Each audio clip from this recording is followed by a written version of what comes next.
¿Qué tal? ¿Cómo están? Muy buenos días. Faltan poquitos segundos ya para las 10 de la mañana y comenzamos puntualmente una nueva edición de Estado Nacional.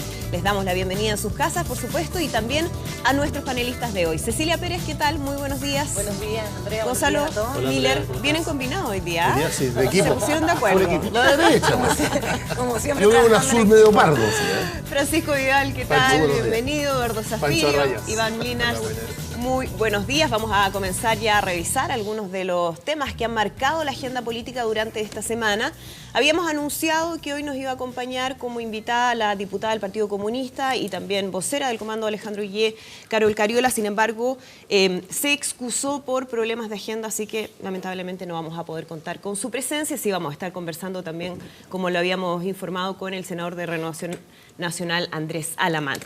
Y vamos a comenzar a revisar parte de la información de esta semana, marcada ya por algo que ha ocurrido durante este fin de semana, muy importante, que tiene que ver con la detención en México de Raúl Escobar Poblete, alias el comandante Emilio, sindicado como el autor material del asesinato del senador Jaime Guzmán. Fue detenido en México, va a presentarse una solicitud de extradición a nuestro país. Eso no se sabe si es que efectivamente va a ser aceptado por ese país o no, pero ha sido considerado un hecho muy importante por supuesto, quienes defienden a la familia de Jaime Guzmán y también, por supuesto, por varios sectores políticos. Quiero abrir inmediatamente la conversación respecto a este tema. Gonzalo Miller, partimos contigo. ¿Qué te parece? ¿Qué tan fundamental puede ser esta detención? Bueno, Raúl Escobar Poblete cae en medio de una investigación no por el caso Guzmán, sino porque está involucrado en secuestros en México. Exacto. Es decir, una persona que se mantuvo en lo delictual, se mantuvo más allá de cualquier consideración en un ambiente, digamos, criminal. Que nunca había sido detenido, a diferencia de otros involucrados en el asesinato, él nunca había sido detenido desde 1991. Hay una gran oportunidad, de que en el caso de él, como en otros, ¿no es cierto? Está Pablaza en Argentina, ahora Escobar en México, de que la justicia chilena logre activarse, logre de alguna manera traer a Chile a estas dos personas y que rindan cuenta por lo que hicieron, por el asesinato de un senador en democracia, por el asesinato de una persona como Jaime Guzmán, que fue más allá de su posición política, fue en su minuto un crimen que provocó un dolor en todo el país. Hubo un consenso respecto de lo peligroso. Recordemos que el gobierno de Patricio Aylwin en ese minuto no solo solidarizó con la UDI, sino que a partir de este caso, del asesinato de Jaime Guzmán, inició las labores de la oficina, lo que se conoció como la oficina, es decir, se tomó en serio la labor de desmovilizar, desarticular lo que era el terrorismo en Chile. Ahora, no solo Escobar, también su pareja es detenida en Puerto Montt después de haber pasado por 2, 3 países. Marcela Mardones. Entró por vía, finalmente por Argentina, pero después de pasar por Guatemala y por otros países, llega a Chile. Y ahí hay una señal de preocupación, de decir, bueno, ¿qué pasa con todas estas personas que tienen experiencia, que tienen formación en el ámbito del terrorismo y que de alguna manera siguen en eso? Recordemos, otro de estos personajes está detenido y fue condenado en Brasil, que está cumpliendo una condena también por múltiples secuestros. Entonces son personas que han seguido en la misma línea, ya quizá abandonando una línea política, pero siguiendo la misma línea de ningún respeto ni por la vida humana ni por la dignidad de las personas. A mí, uno esperaría de que en esto también el gobierno viera una oportunidad. Porque hoy día escuchábamos al ministro Carroza decir de que él se va a emplear a fondo por traerlo a Chile. Y lo que sí ha habido en el pasado, señales respecto del gobierno, de este gobierno en específico, de apoyar esa solicitud. Y yo espero que se mantenga esa línea. El gobierno en eso ha actuado, en mi opinión, de manera correcta. Ha apoyado en general las solicitudes del ministro Carroza. Ahora uno esperaría que hubiera mayor actividad, pero tanto el ministro Heraldo Muñoz como el ministro del Interior, por lo menos, tienen conciencia de la importancia que tiene para Chile, para nuestra democracia, que un crimen como este avance en la línea de hacer justicia y de condenar a los responsables. Me quedo con eso, Gonzalo, para preguntarle también a Francisco Vidal respecto a lo que se podría venir y a la actuación del gobierno en este sentido, a su nivel de compromiso con hacer que los responsables por el asesinato de Jaime Guzmán cumplan aquí sentencia en nuestro país. Lo que tiene que hacer, pues. Desde el 90 en adelante existe un Estado de Derecho, separación de poderes, y el gobierno tiene que ser colaborador si en este caso particular se detiene a lo que, según Carroza, el ministro que investiga, es el asesino directo de Guzmán. Entonces, aquí no hay ninguna novedad. La pega que tiene que hacer el gobierno y la Cancillería. Ahora, hay que ver con cuidado, porque si realmente este ciudadano del comandante Emilio cayó por un delito en México, le puede ocurrir lo mismo que al comandante Ramiro, que tiene que cumplir la condena primero en el país, que creo que son 30 años de Ramiro, y después en Chile. Entonces, en ese sentido, habría, yo no me generaría expectativas hasta saber, porque hoy día, no sé en qué diario, leí que la policía o la procuraduría, la fiscalía mexicana detalla el delito por el cual se le detuvo. A mí me parecería extraño que alguien extraditara a otro país por un delito anterior y no investigara y lo sancionara por el delito por el cual se detuvo. Generalmente tiene que ver con la gravedad de los delitos y con si es de manera... Claro, y se está investigando en términos de México qué tanta importancia le puede dar a eso. Hay que recordar que la lucha armada contra la dictadura que adoptó el Partido Comunista y su brazo, el Frente Patriótico con Rodríguez, tuvo una decisión política el año 87. Esto es muy interesante para los ciudadanos que nos están viendo, porque en 87 el Partido Comunista, después del fracaso del atentado a Pinochet y de la internación de armas, que fueron el 86. Que fue en el 86, adopta una política de retirarse de la vida armada, paulatinamente. Pero como suele suceder en la historia con estos grupos ya armados, se dividió. Y el Frente Patriótico Manuel Rodríguez se escindió en dos: en el Movimiento Patriótico, que siguió la línea del Partido Comunista, y el Frente Patriótico Autónomo, que siguió la línea propia. Y el gran error político, en mi opinión política, del Frente Patriótico Manuel Rodríguez Autónomo, que entrada a la democracia siguió actuando como si aún siguiéramos en dictadura. Y ahí está el secuestro de Segers, ahí está el asesinato de Fontaine, el asesinato de Guzmán. Porque yo con Jaime Guzmán, la antítesis, yo creo que es uno responsable de la dictadura, intelectualmente, pero es un juicio político. Pues.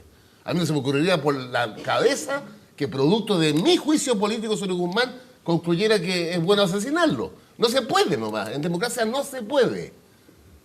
Ahora, ojo, los ambientes eran caldeados, la gente se olvida. En 1987 acaba de ser juzgado, o sea, condenados los autores. ¿Ustedes se acuerdan del secuestro de Carreño por el Frente Autónomo? ¿Cuál fue la oferta? Me sueltan a Carreño y les paso a 5 frentistas. ¿Se acuerdan? Los 5 frentistas los tiraron al mar, muertos. Entonces quiero decirte que todo lo que puede ser interpretable de la lucha armada contra una dictadura atroz hasta el 90 no tiene justificación alguna después del 90. Eduardo Zafirio. Bueno, sobre el hecho puntual es obvio, el crimen de Guzmán fue atroz, fue condenado unánimemente por todas las fuerzas políticas, tanto de gobierno como de oposición, no solo a la derecha, sino que también a la izquierda en ese momento. Y lo que cabe esperar es que aquí los hechos se esclarezcan y se sancionen a los responsables, porque no fue para nada menor, más allá del asesinato en sí de Guzmán, este crimen político por el momento en que se realiza y en el cuadro en que se realiza. Pero yo quisiera hacer una reflexión a propósito de esto, que es bueno hacer pedagogía democrática. Este fue uno de los problemas más severos que habían como amenaza a la consolidación de la democracia en Chile. Y no solamente porque estaban estos grupos en la izquierda que además se dividieron y se autonomizaron y perdieron perdieron todo control político, incluso de quienes los habían promovido. Y a mí no me extraña, entre paréntesis, que haya terminado en estas circunstancias detenido en México, porque esta es la historia no de todos, pero de muchos de estos grupos que al final terminan en la delincuencia común.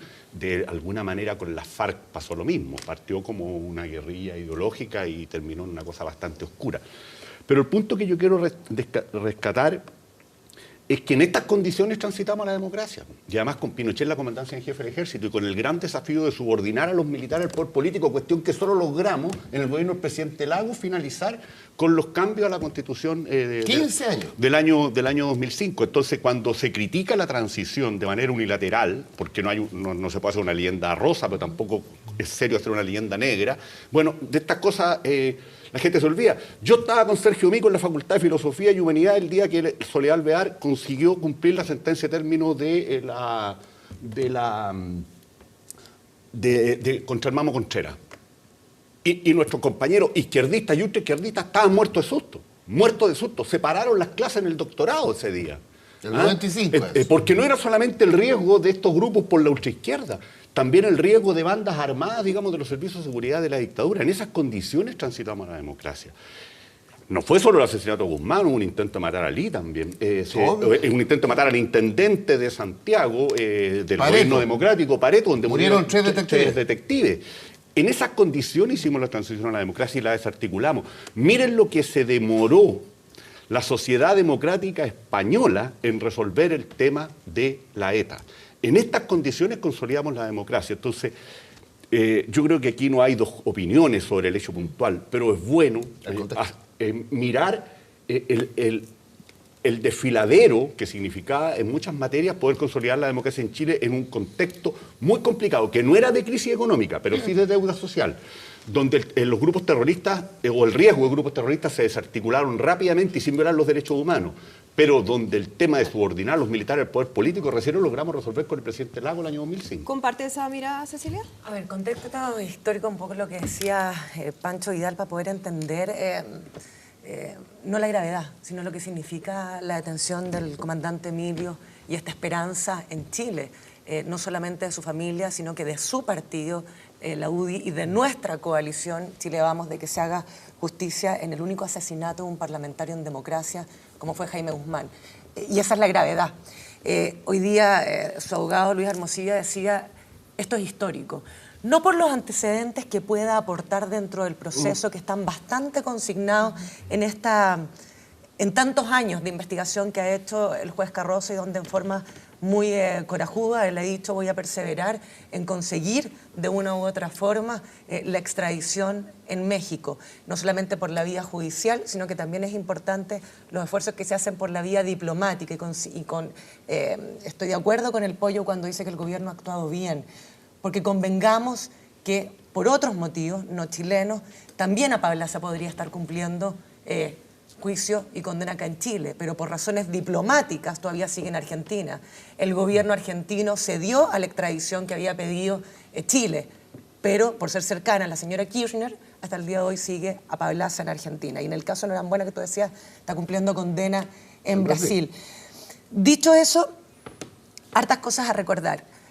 Raúl Escobar Poblete está sindicado como una de las 2 personas que apretó el gatillo en contra de Jaime Guzmán, en una operación que fue comandada justamente por Pablaza, luego que el Frente se separara o dejara de ser el brazo armado del Partido Comunista. Lo señalaba bien Pancho, por eso me gusta poner el contexto. Hasta antes de lo que fue la derrota para el Partido Comunista en el atentado contra Pinochet, quien mandataba al Frente Patriótico Manuel Rodrigo era el comandante Larraín, conocido hoy día como el diputado Guillermo Teller. Producto, aquí mismo lo dijo, justamente, producto de esa derrota que fue para ellos, se separan y a Pablaza crea a cargo del Frente Patriótico Manuel Rodríguez. Mi preocupación el día de hoy es que, compartiendo con Eduardo que las fuerzas políticas serias de este país siempre han condenado el asesinato de Jaime Guzmán, y no solamente lo han condenado en palabras, sino que lo han condenado en hechos donde lo pueden hacer. Y me estoy refiriendo a un poder del Estado como es el legislativo, que es cada vez que existía un proyecto de acuerdo para poder pedir la extradición en el caso de Pablaza, han concurrido todas las fuerzas políticas menos el Partido Comunista. Y era una de las preguntas que yo le quería hacer a la actual vocera de la candidatura de Alejandro Guille, Carol Cariola, que en base a lo que ahora estamos sabiendo, en base a que Carroza va a insistir en la extradición, en base a que el ministro del Interior ha señalado que van a agotar todos los elementos diplomáticos para que, sin perjuicio de lo puntual que haya sido detenido Escobar Poblete en México, pueda cumplir condena en Chile, el Partido Comunista va a comulgar en lo que ha sido unánimemente y transversalmente la decisión de la democracia cristiana, del PPD, del Partido Socialista, del Partido Radical. Hasta hace poco, estoy hablando 2 años atrás, habían demostrado que no. Y yo creo que eso sigue siendo un tema pendiente. Entonces, cuando se hace aquí el ejercicio de decir, todos estamos conscientes de que acá lo que hubo fue un asesinato político en democracia, que es no solamente inexcusable, sino que condenable, me da la impresión que no somos todos. ¿Existe ese riesgo, Iván Linares, que menciona Cecilia? ¿Cómo lo ves tú? ¿Te parece tan relevante esta detención? Yo creo que, me parecen relevantes todas las señales que vayan a tener justicia en todos los campos. Y creo que este es el clásico ejemplo de cuánto le duelen y cuánto uno quiere justicia cuando los muertos son más próximos o son más lejanos. Porque en realidad me gustaría que toda la derecha en su conjunto tuviera la misma mirada tan profunda de la importancia de la justicia y de la verdad, más allá del tiempo que haya pasado, porque ya llevamos 26 años del asesinato de Jaime Guzmán. Si nosotros nos vamos al año 2000, al año 99, y uno ve las palabras de la derecha en ese momento, decía, pero ¿por qué vamos a seguir buscando el tema de los detenidos desaparecidos? ¿Por qué vamos a seguir indagando en temas de justicia, en los temas de la dictadura? Si ha pasado tanto tiempo. Entonces, creo que es súper sano y es bueno que todo lo que hemos escuchado con respecto a la importancia de la justicia, que todos estemos por la búsqueda de la verdad, que tenemos que efectivamente avanzar, que hoy día la derecha y sectores de la UDI en particular lo dicen con mucho sentimiento, porque Jaime Guzmán era muy cercano, también lo pueden ocupar a los cientos de casos de detenidos desaparecidos que aún no están resueltos, a los cientos de casos que están al otro lado y que efectivamente uno no escucha ese dolor. Entonces, ¿sientes que hay doble estándar ahí? Yo creo que el doble estándar lo acaba de decir Cecilia, lo acaba de plantear Cecilia hacia un lado y el doble estándar también existe hacia el otro, y creo que hay que sincerar esta situación, creo que hay que ponerlo arriba de la mesa y decir aquí todos los elementos para lograr justicia son relevantes, hay que seguir con todos los procesos, hay que tener dolor y sentido de compartir la necesidad de justicia de cada uno de los familiares y los sectores que han sido vulnerados en los últimos 40 o 50 años de nuestro país. Y eso creo que falta esa. O sea, si nosotros pusiéramos en palabra de cada uno de los dirigentes de la UDI y en vez de poner Jaime Guzmán pusiéramos Carlos Lorca, un diputado asesinado en la dictadura, o cualquiera de los otros casos que están, sería fantástico. Pero no, eso no lo vemos. Y entonces creo que todavía hay un tema, hay mucha gente que sigue rechazándolo. Y creo que todas las conversaciones que se han dado con respecto a Punta Peuco y una serie de cosas que creo que demuestran el doble estándar es bastante evidente en esa situación de lado y lado, y creo que efectivamente si queremos ponernos y sanarnos como sociedad tenemos que decir justicia y verdad para todos. Bien, vamos a seguir, por supuesto, muy pendientes a este tema y vamos a conversar ahora respecto a lo que está pasando al interior de los comandos, especialmente de la nueva mayoría. Por un lado, el comando de Carolina Goich, que perdió a su jefe de campaña, al exministro Pablo Badenier. Por otra parte, los movimientos que hemos visto en el comando de Alejandro Guille, con la presentación de su nuevo equipo, entre ellos, como les decíamos, la diputada del Partido Comunista, Carol Cariola, que está como vocera de ese comando. Y recordemos que hasta ahora ya en el Teatro Caupolicán estaba la presentación de parte de los 6 partidos que apoyan la candidatura de Alejandro Guille, de los principales ejes programáticos, ¿no? Vamos a estar también con esa información. Piñera, estamos con nuestro móvil ahí. Mira, todos menos Pancho Vidal están en el Caupolicán. En cuerpo y alma aquí y en cuerpo y alma allá. Partamos por lo que pasó al interior de la democracia cristiana, que ha tenido reuniones de último minuto, que ha tenido cambios a raíz de justamente la salida de Pablo Badenier, y cuando se ha hablado ahí de ciertas fracturas internas, de quién está influenciando más a Carolina Goich. Me gustaría conocer, Eduardo Zafirio, tu mirada, que también además te integras al comando de Carolina Goich, entonces para conocer de cerca, ¿cuál es el nivel de división que hay al interior de la DC? Si efectivamente así, ¿cómo lo ves tú? A ver, no es que me integre, yo estoy participando en el comité político hace meses, semanas. No, semanas, porque esto estaba recién partiendo. Sí, lo que pasa es que hoy día se consigna la noticia que te iba a hacer cargo del tema programático. Yo no quiero eludir el bulto, ¿no? Y voy a ir directamente al problema. y aquí lo hemos conversado, ¿eh? Más allá incluso de izquierda y derecha. La política chilena hoy día está con un virus fatal, porque la política es acción colectiva, que es el individualismo y mucha gente que ha hecho una especie de pequeño emprendimiento individual de sus carreras políticas, incluyendo sueldos muy bien pagados en la burocracia estatal, que en algún momento vamos a tener que discutirlo, digamos. Bajar un 20% al tiro. Por ejemplo, y además limitar el número de asesores también, pues, y pedir calidad en los asesores. Las turbulencias en el comando de Carolina Goich es porque hay gente que no quiere entender que Carolina Goich va a ir hasta el final. Porque esta es una candidatura que no está con calculadora, que está viendo una situación muy compleja para la política y para la democracia, no solo en Chile, sino que en muchos lugares, digamos. Y están demasiado nerviosos, diría yo, algunos por lo que son sus cuadros de reelección en un escenario, además, donde se han movido los distritos, y con una mentalidad binominalizada. Y otra gente que no entiende que la democracia es un gobierno pro tempore, y que la alternancia en el poder es siempre una posibilidad. Yo lo quiero decir con mucha claridad. En Chile no van a haber 4 gobiernos consecutivos como hubo en 1990 y el año 2010, digamos, en el futuro previsible. Se van a producir alternancias. Y ese es un elemento, ni la derecha ni el centro izquierda tiene clavada la pica de la fortuna. Claro, pero tú dices algo, Eduardo, que me parece interesante respecto a la no calculadora. ¿Qué tan posible es avanzar con una candidatura que en las encuestas no tiene más del 2%? Es que lo que pasa es que ahí es donde viene el tema. O sea, primero faltan 150 días. Las encuestas se han equivocado, incluso las buenas encuestas. Yo no me quiero referir sobre ese punto porque llevo 3 años hablando de mis severas sospechas sobre la calidad ética y la intensidad. Sí, pero tú decías que creías en la encuesta CEP y la encuesta CEP también le dan 2% a Carolina Goich. Y no le saqué el bulto, Andrea. Si yo entiendo que mi papel en este programa es tratar de practicar el hablar veraz, y lo he exigido, digamos, también a mis adversarios, digamos, en este panel, y por supuesto a la gente con la que estoy más cercana, como es el caso de Francisco. Pero es una turbulencia esperable, porque este comando se iba a rediseñar, entre otras cosas, porque no puede ser una candidatura demócrata cristiana, tiene que ser una candidatura abierta e independiente a gente que viene del entorno del presidente Lagos. Pero ¿qué es lo que me molesta a mí? Que en definitiva el tratamiento por los medios, vía trascendido, las intrigas, las discusiones imbéciles, digamos, entre sectores internos de la democracia cristiana, en no darse cuenta de la gravedad con que Carolina Goich aprecia lo que está pasando y que justifica el enorme esfuerzo que está haciendo en un cuadro adverso de encuestas y en una política llena de oportunistas. Gonzalo. Quiero coincidir en parte con lo que dijo Eduardo, porque yo le veo sentido a lo que está haciendo Carolina Goich. En un cambio de sistema electoral hacia la proporcionalidad, donde la clave va a ser aquellos conglomerados que tengan, y conglomerados me refiero a partidos que tengan identidad.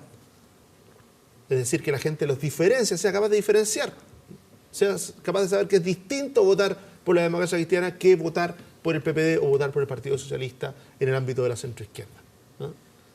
Eso es una clave de lo que viene hacia adelante, que es distinto a lo que había en el binominal. Es absolutamente distinto, obvio, y en eso tiene toda la razón Eduardo.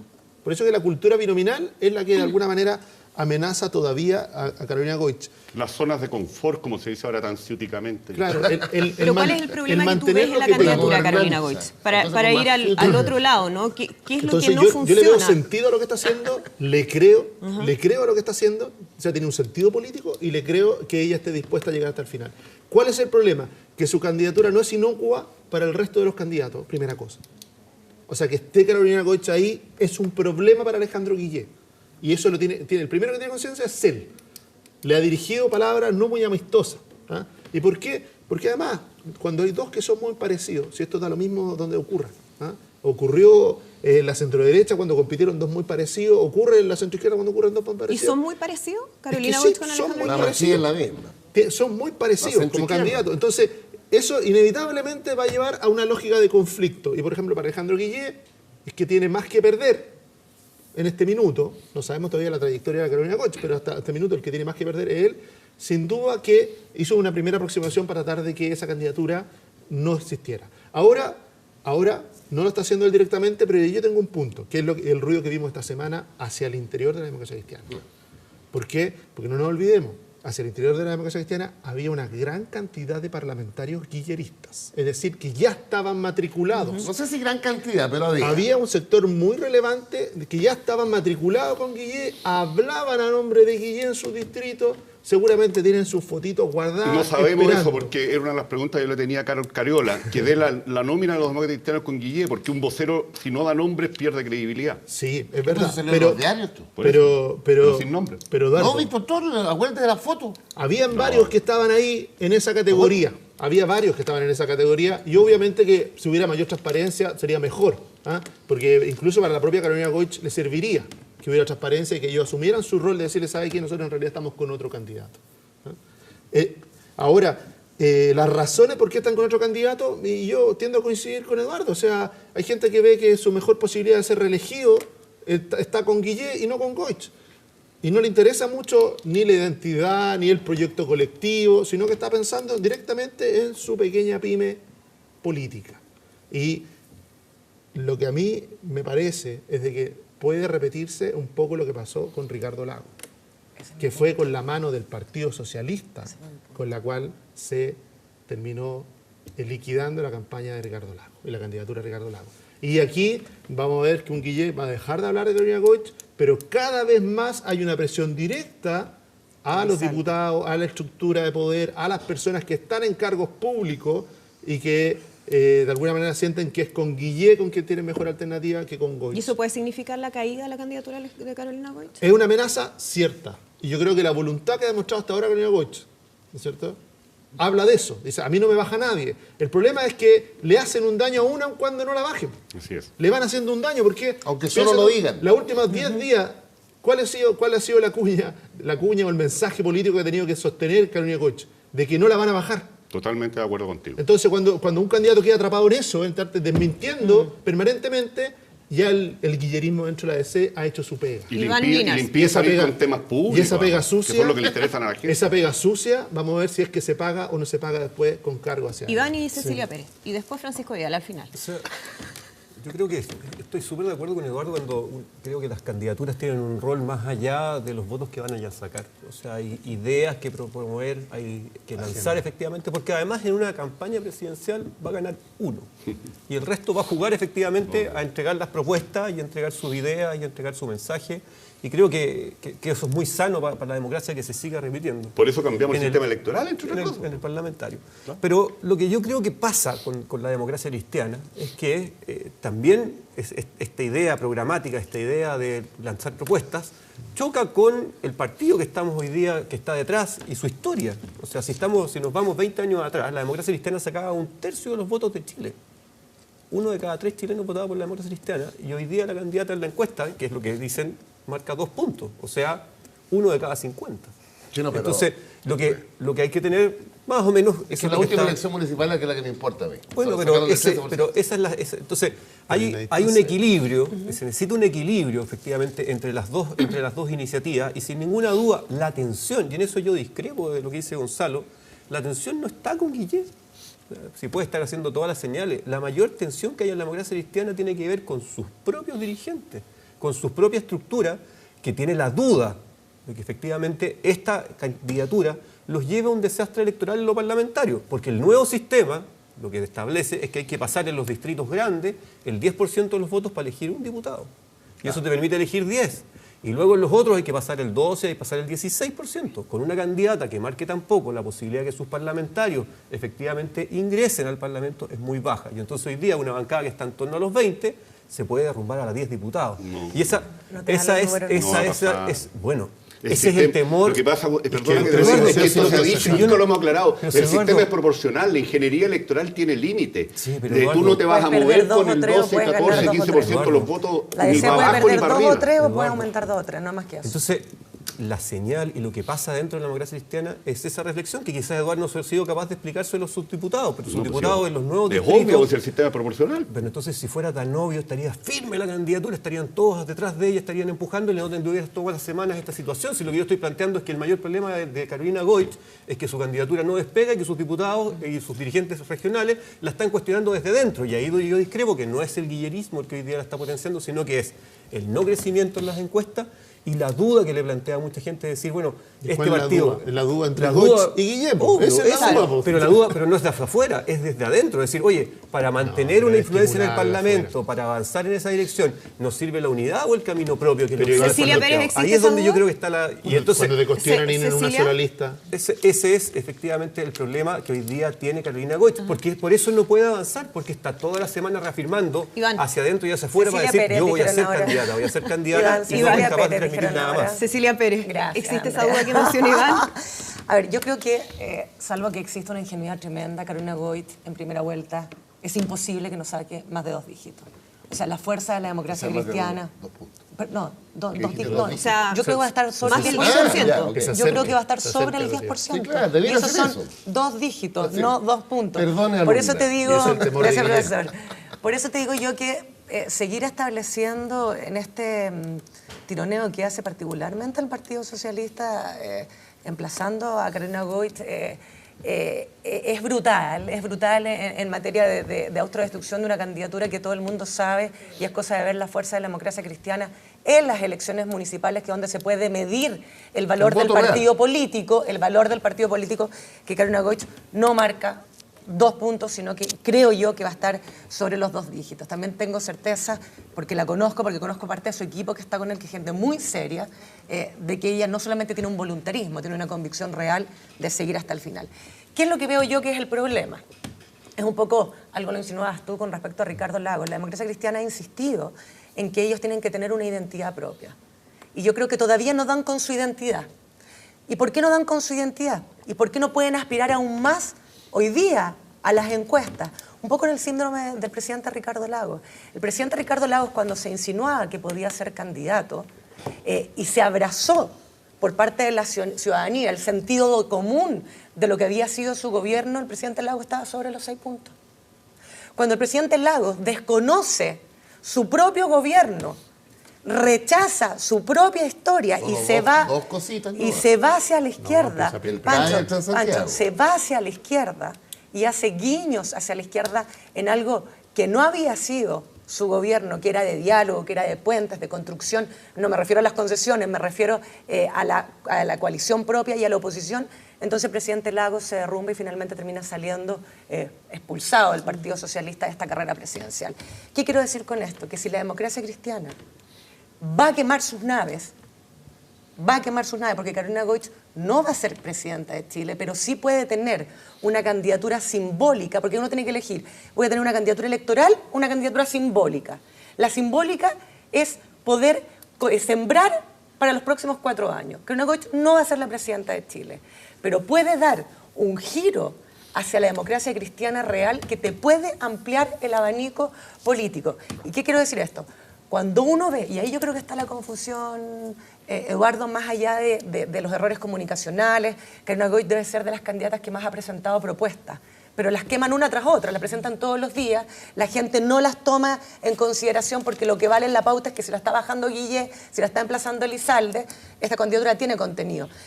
Y vuelvo a lo mío, si la democracia cristiana decidió quemar las naves con Carolina Goich, no yendo a primarias, provocando este remesón, no puede ser contradictoria en su lista parlamentaria. No le puede decir al electorado, voy a buscar mi identidad con Carolina Goich en primera vuelta, con esta nave, pero a la vez me estoy acomodando parlamentariamente con la nueva mayoría. Yo creo que esa es la falta de concordancia en el discurso que atenta contra el ciudadano de sentido común, que ve en la democracia cristiana una esperanza de voto, pero finalmente no entiende cuál es su mensaje. Francisco Vidal, ¿la candidatura de Carolina Goich es simbólica, como dice Cecilia Pérez? Mira, lo que debemos hacer nosotros, los que estamos con Guille, es quedarse callados. Dejar que la democracia cristiana, nuestros socios y primos hermanos, resuelvan su tema. Sin ninguna opinión, opinólogo, no. Ay, tranquilo. Pero no escucha, Pancho, si ya está resuelto el tema, ¿qué tema tiene que resolver? Lo que no puede ocurrir son los opinólogos de mi lado opinando sobre lo que debe hacer la Carolina Goich. ¿Pero por qué ha pasado eso, Francisco Vidal? Por la ansiedad, pues, y por la falta de inteligencia. Porque como dice hoy día la encuesta CEP desagregada que lanzaron los datos el viernes, un porcentaje importante de los que en esa encuesta dijeron que votaban por Goich en primera vuelta están dispuestos a votar por mi candidato Guillén en segunda. Más de la mitad de los que dicen en esa encuesta que votarían por Beatriz Sánchez en primera vuelta, ya tienen tomada la decisión de votar por mi candidato Guillén en segunda vuelta. Y la gran sorpresa, casi la mitad de los que quieren votar por Osandón en primera vuelta, casi la mitad tomaron la decisión en esa encuesta de votar por mi candidato Guillén en la segunda. Entonces, y lo mismo pasa con la gente de Marco Enrique Minami. Pero está leyendo una mitad de la encuesta nomás. Lea la otra mitad. Tranquilo. Lea la otra mitad. Tranquilo. Hay gente que vota por Boric y que vota por Piñera. Como mi obsesión es que esto se define en la segunda vuelta. La batalla de Stalingrado en la segunda vuelta. Iván.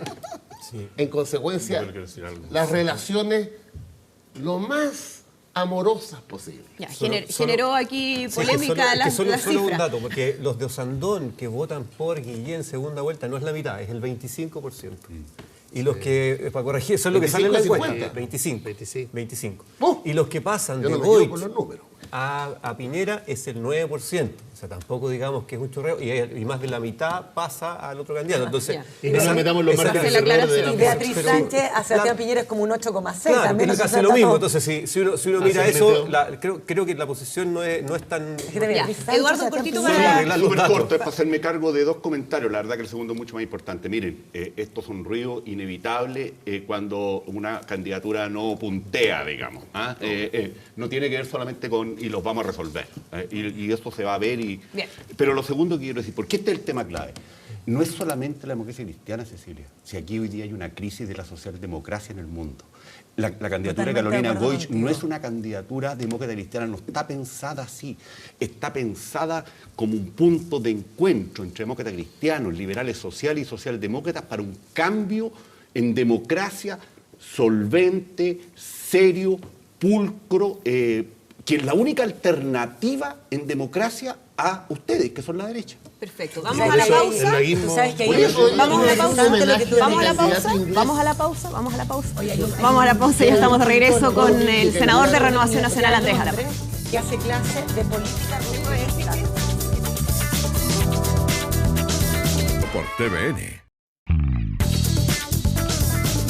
Bien, ya estamos de regreso en Estado Nacional. Le damos la bienvenida a nuestro invitado, el senador de Renovación Nacional, Andrés Alamán. Senador, ¿cómo está? Muchísimas gracias por acompañarnos esta mañana. Muchas gracias por invitarme. Cuando ya queda poquito para las primarias, y desde Chile Vamos... Tiene mucha experiencia. Sí, pues que participó en las primarias del 2013, donde participaron cerca de 800.000 personas. En esta oportunidad se ha planteado la meta de 1 millón de personas para que participen en esa primaria. ¿Usted lo ve como factible? ¿Qué tan difícil ve que es ese objetivo?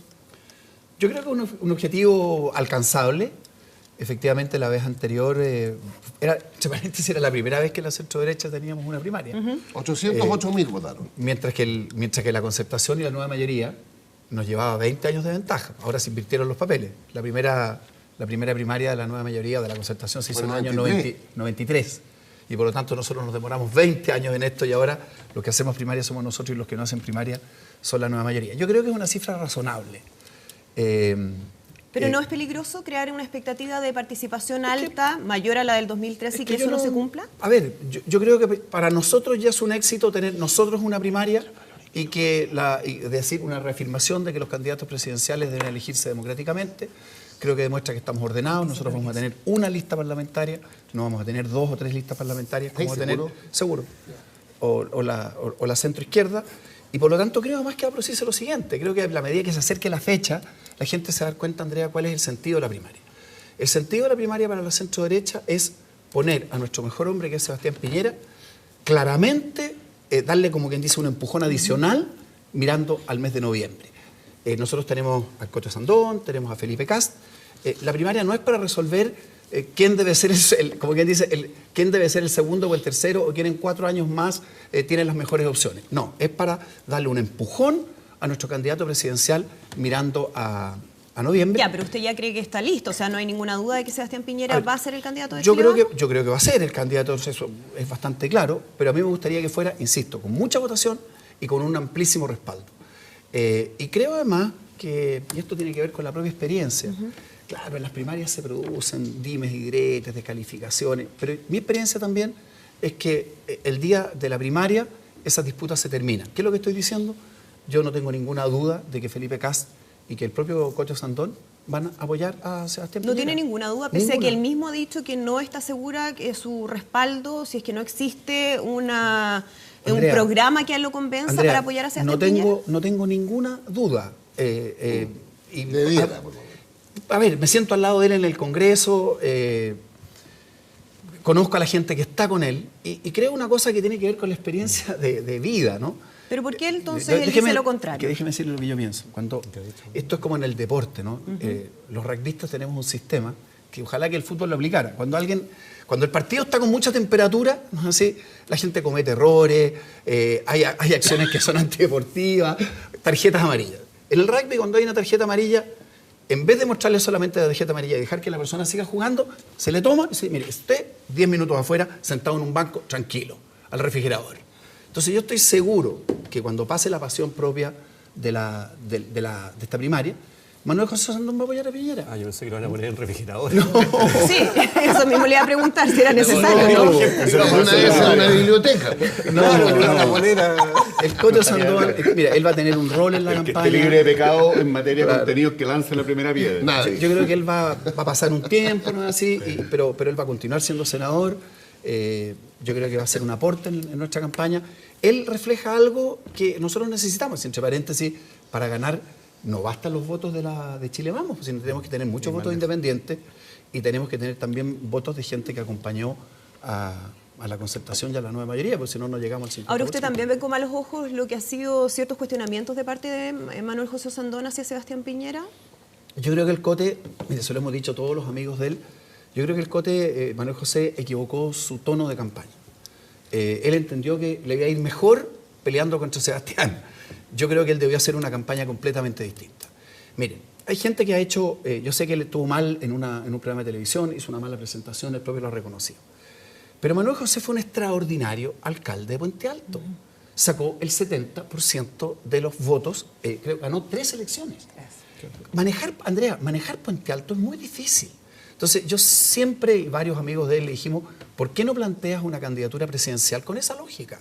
Yo quiero hacer en el país lo que hice en Puente Alto. Pero no hubo caso y él entendió que su mejor estrategia era, en definitiva, diferenciarse de Piñera o atacar a Piñera, y yo creo que eso le ha salido muy, muy mal. Ahora, él ha atacado a Piñera, pero también ha hecho cuestionamientos a Chile Vamos. De hecho, ahora último, él ha acusado matonaje político, dijo que están haciendo presiones indebidas a sus candidatos. El Cote es un poquito deslenguado, es verdad.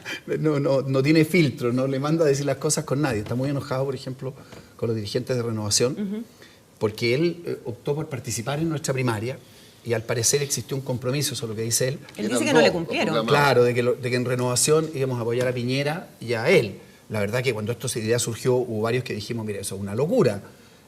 O sea, eso habría sido una torpeza política aún mayor que la que cometió el Partido Socialista al simplemente, como comentaban ustedes en ser un partido charquicano, expulsar a Lago, ¿no? Más aún en la forma que lo hicieron. O sea, un partido que tiene 2 candidatos presidenciales, lo mismo que no tener ninguno. Pero yo vuelvo a decir, yo no voy a hacer leña del árbol caído, yo sé que está pasando en un mal momento, pero yo estoy convencido, uno ya tiene a esta altura cierta experiencia, Manuel José Sandón va a ser un aporte para la campaña de la centro-derecha y va a seguir siendo una figura política importante. Yo creo que él va a aprender mucho de esta campaña. Ahora, en relación a la candidatura de Sebastián Piñera, ¿usted sigue creyendo que hay riesgo de derechización de su parte? Yo pienso que es algo que usted planteaba hace algunas semanas. Yo pienso que sí, y me tomo de la conversación que tenían ustedes. Quiero decir que comparto 100% el argumento que hacía Cecilia. Yo no entiendo, Andrea, yo no entiendo la democracia cristiana. O sea, la candidatura de Carolina Goich es una candidatura presidencial con freno de mano.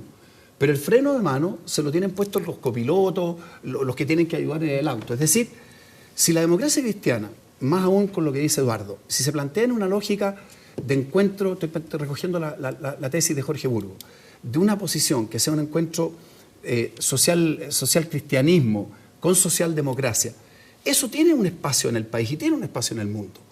Para nosotros, para la candidatura de Sebastián Piñera, nada mejor que bajen a Carolina Goich. Porque más allá de lo que digan esos numeritos que son muy tenues, hay un enorme porcentaje de gente en Chile que es de centro. Si no hay candidatura de Carolina Goich, yo me atrevo a anticipar que es muy probable que Sebastián gane en primera vuelta.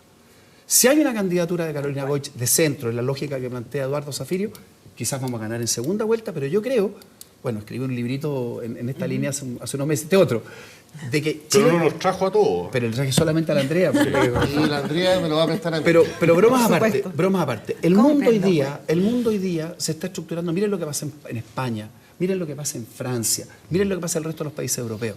El mundo hoy día se está estructurando en términos de 4 fuerzas. Hay una fuerza a la izquierda del socialismo. Esto es Podemos en España, ¿no? Así, Mélenchon en Francia. ¿El Frente Amplio aquí en El Frente Chile? Amplio, obviamente, eso es una fuerza a la izquierda del socialismo socialdemócrata. Está quedando lo que queda de la concertación y de la nueva mayoría. Nosotros somos una centro-derecha que tiene mucho anclaje en el centro, entre otras cosas porque no tenemos, salvo expresiones absolutamente minoritarias, casi ínfimas, hacia nuestra derecha. Acá no hay una Marine Le Pen, ¿no es así? Entonces, hay un espacio para eso. José Antonio Cast. Sí, pero José Antonio puede estar en el 1% de los votos y yo no sé, francamente, no creo. ¿Y entonces por qué existe este riesgo para Sebastián Piñera? No. ¿Es una presión de la UDI? ¿Por qué? Porque, a ver, no es un riesgo. Lo que pasa es que Usted dijo, existe un riesgo de derechización de la campaña. Voy a empezar mejor. Porque efectivamente si nos llenamos de contenidos que son, por así decirlo, contenidos de ultraderecha, obviamente que empezamos a dejar un espacio que es el que hay que representar. Si uno quiere ganar una elección presidencial, tiene que hablar. ¿Cuáles son esos contenidos de ultraderecha? Por ejemplo, veamos algunos. Yo considero, por ejemplo, es parte de lo que pusimos con el conjunto de autores de nuestro libro, de que Chile hoy día necesita un Estado más fuerte que el que tiene. Yo no estoy pensando en un Estado, para los efectos de que sea un Estado empresario. Obviamente que quién estaría en eso. Pero yo digo lo siguiente, ¿cómo no vamos a tener un Estado débil cuando tenemos la situación que tenemos, no es así, en la Araucanía? Ayer ya estamos a los balazos. 2 personas fueron dos muertos, la otra persona... ahí hay falta de Estado. Los temas de seguridad ciudadana. Estado de Derecho. Hay falta de Estado y de Estado de Derecho. Entonces, hay una visión de la derecha. Sename, falta de Estado. ¿Te fijas? Entonces, hay una visión de la derecha, Gonzalo, que por ejemplo dice, no, aquí el problema que tenemos es el tamaño exorbitante del Estado. Esa es la tesis del Estado mínimo de los años 80. Hay unos grupos de derecha que están en eso. Entonces yo considero, parte de nuestro libro es, miren, vamos por el emprendimiento, pero no le tengamos miedo a tener un Estado fuerte en aquello que se necesita. Yo creo que ahí hay temas valóricos que de repente se expresan. Por ejemplo, el tema de matrimonio igualitario ha sido poco claro, Sebastián Piñera. Hay muchos que consideran que ha sido zigzagueante en términos de su postura respecto a la adopción por parte de parejas homosexuales. Bueno, podemos si quieren conversar adopción de parejas pero homosexuales. Ahí hay un tema, mire, por supuesto yo fui el autor, ¿no es así? Esto lo conversamos con el propio Sebastián Piñera y con Andrés Chadwick antes de la campaña. Ese es el acuerdo de Unión Civil. Bueno, entonces yo fui autor de ese proyecto de la Unión Civil, ¿no es así? Y quiero decir las cosas como son. Hay mucha gente todavía en Renovación Nacional y en la UDI que no le gusta la Unión Civil. De hecho, me tocó tramitarlo. Hay que decir las De cosas hecho, como son. votaron en contra. Y de hecho un porcentaje al principio, A mí me tocó otro porcentaje tramitarlo. después, y yo creo que eso se ha ido convenciendo, ¿no es así? Entonces, yo francamente creo, por ejemplo, el presidente Piñera es contrario al matrimonio homosexual. Yo igual soy contrario, porque soy partidario de la unión civil. Hoy día estaba revisando algunos numeritos. Hay solamente 22 países en el mundo que hoy día tienen matrimonio homosexual. Alemania, por ejemplo, tiene una fórmula como la nuestra.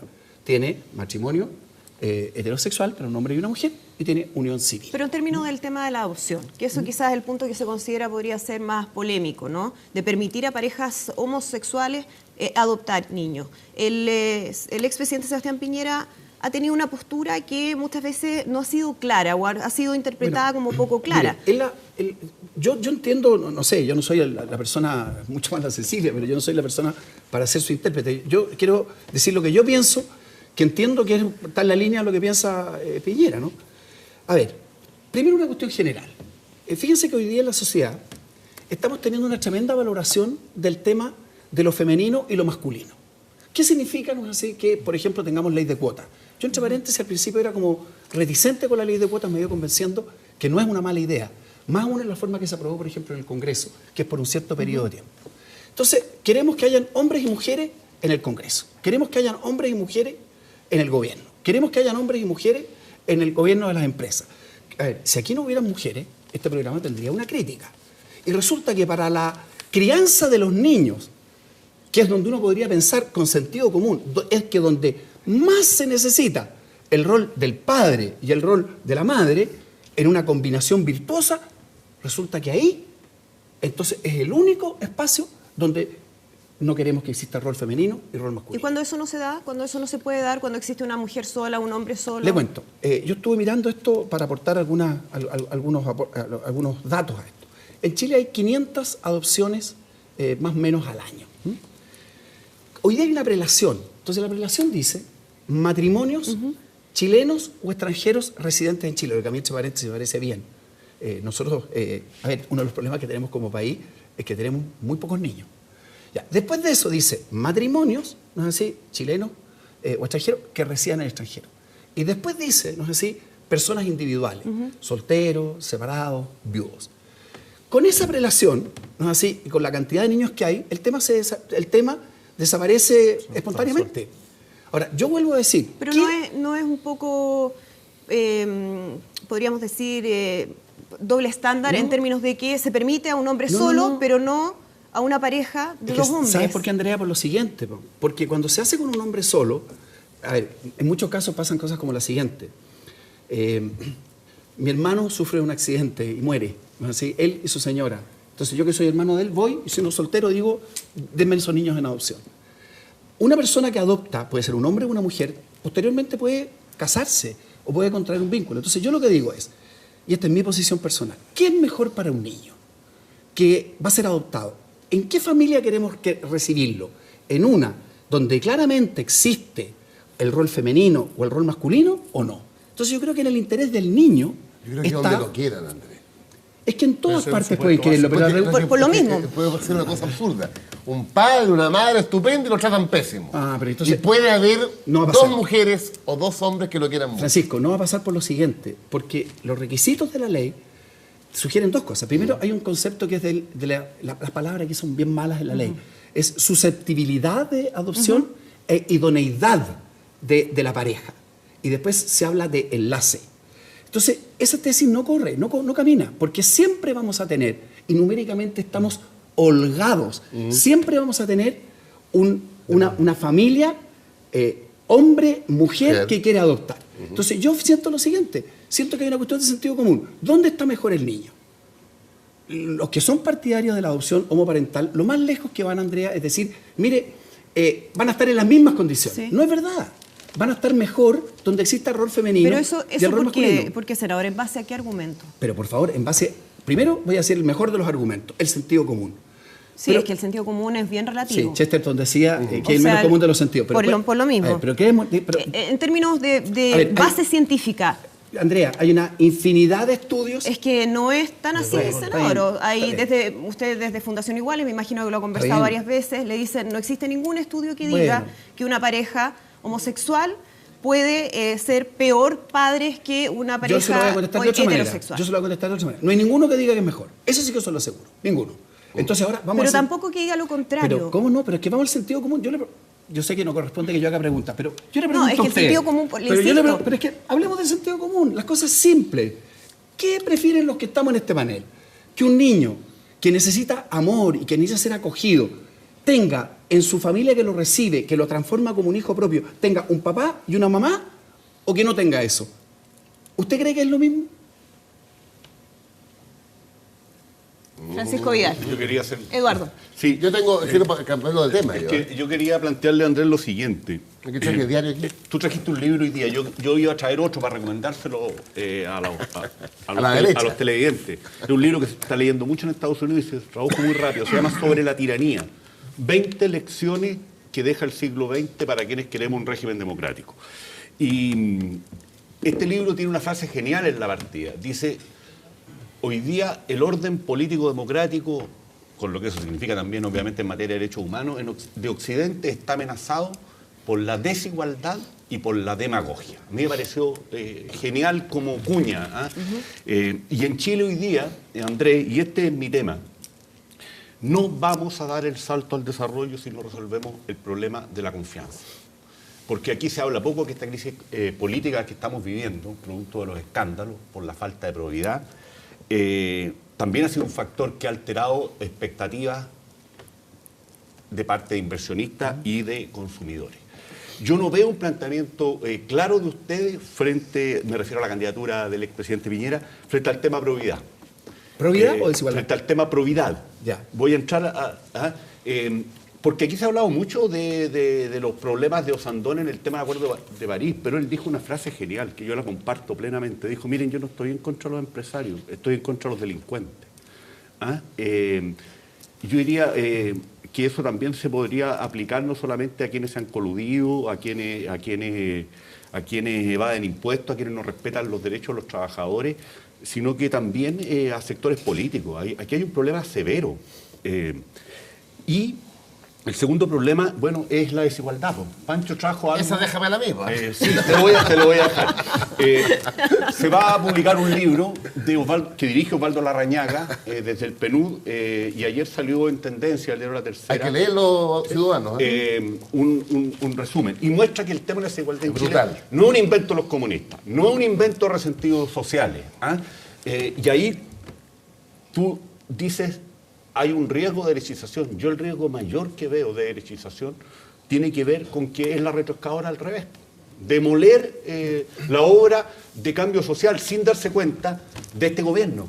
Que si no resolvemos los temas tributarios, los temas laborales, los temas de calidad y acceso a la educación, no vamos a romper la desigualdad. Que no es la peor de América Latina ni del mundo, como dicen algunos demagogos, pero que nos ubica, Pancho se va a explayar, en una mala cifra. Y ahí yo creo que la candidatura del expresidente Piñera no está dando el tono, porque si no resolvemos estos dos problemas, todo es verso y en el fondo es demagogia. Senador. A ver, yo creo que está dando el tono. El hecho que el propio presidente Piñera haya ido a presentar este libro, esta contribución que hicimos 15 personas. Pero vamos derecho a los dos temas. Yo creo... Déjate uno de probidad, porque yo te voy a preguntar sobre desigualdad. Ok. Lo de probidad, creo que este es un esfuerzo país enorme que tenemos que hacer. Creo que en materia legislativa, Andrea, avanzamos bastante en todo lo que tiene que ver con temas políticos, pero, por ejemplo, ¿quién no puede estar enormemente preocupado? O sea, yo soy un admirador de carabineros, pero desde niño. Esto me lo enseñó mi papá. O sea, uno, con los carabineros, respeto, aprecio, uno ve lo que está pasando en carabineros. Pancho, nosotros que somos del sector defensa, los temas que se produjeron en el ejército, en los temas de Codelco. O sea, efectivamente, Andrea, tenemos una sociedad que tiene un problema de funcionamiento institucional importante y Eduardo le pega con un martillo a un clavo correcto cuando dice tenemos que revisar los temas de probidad en todos los frentes. Yo siento que no estamos en deuda en ese sentido, pero creo que tenemos que hacer mucho más. Todos tenemos que hacer mucho. Tenemos que hacer mucho más. Eso es lo que puedo decir respecto del tema de prioridad para meternos al tema de desigualdad. La retroexcavadora, Eduardo, es distinto. A ver, explícanoslo. A ver, yo voy a decir lo siguiente. Por ejemplo, yo sé que es un tema que seguramente va a saltar más adelante. El presidente Piñera ha dicho, mire, en materia de gratuidad universitaria, que para mí es una de las malas ideas de la nueva mayoría, cuando estamos hablando de gratuidad, pues, Andrea, universal. Si cuando estamos hablando de gratuidad al 50 o al 60%, nadie tiene problema. Entonces, el propio presidente Piñera ha dicho, y lo dijo Silvia Izaguirre, y el equipo de educación, dijo, mire, momentito, con la gratuidad al 60%, nosotros no tenemos inconveniente. De hecho, ¿Y por qué al 60 y no al 70, al 80 o al 90, por ejemplo? Por una razón muy simple, porque eso sí que es importante. La gratuidad, Andrea, al 50 o al 60%, dependiendo del porte del déficit que uno le quiera dejar a las universidades, vale entre 1.500 y 2.000 millones de dólares. La gratuidad al 100% vale 4.000 millones de dólares.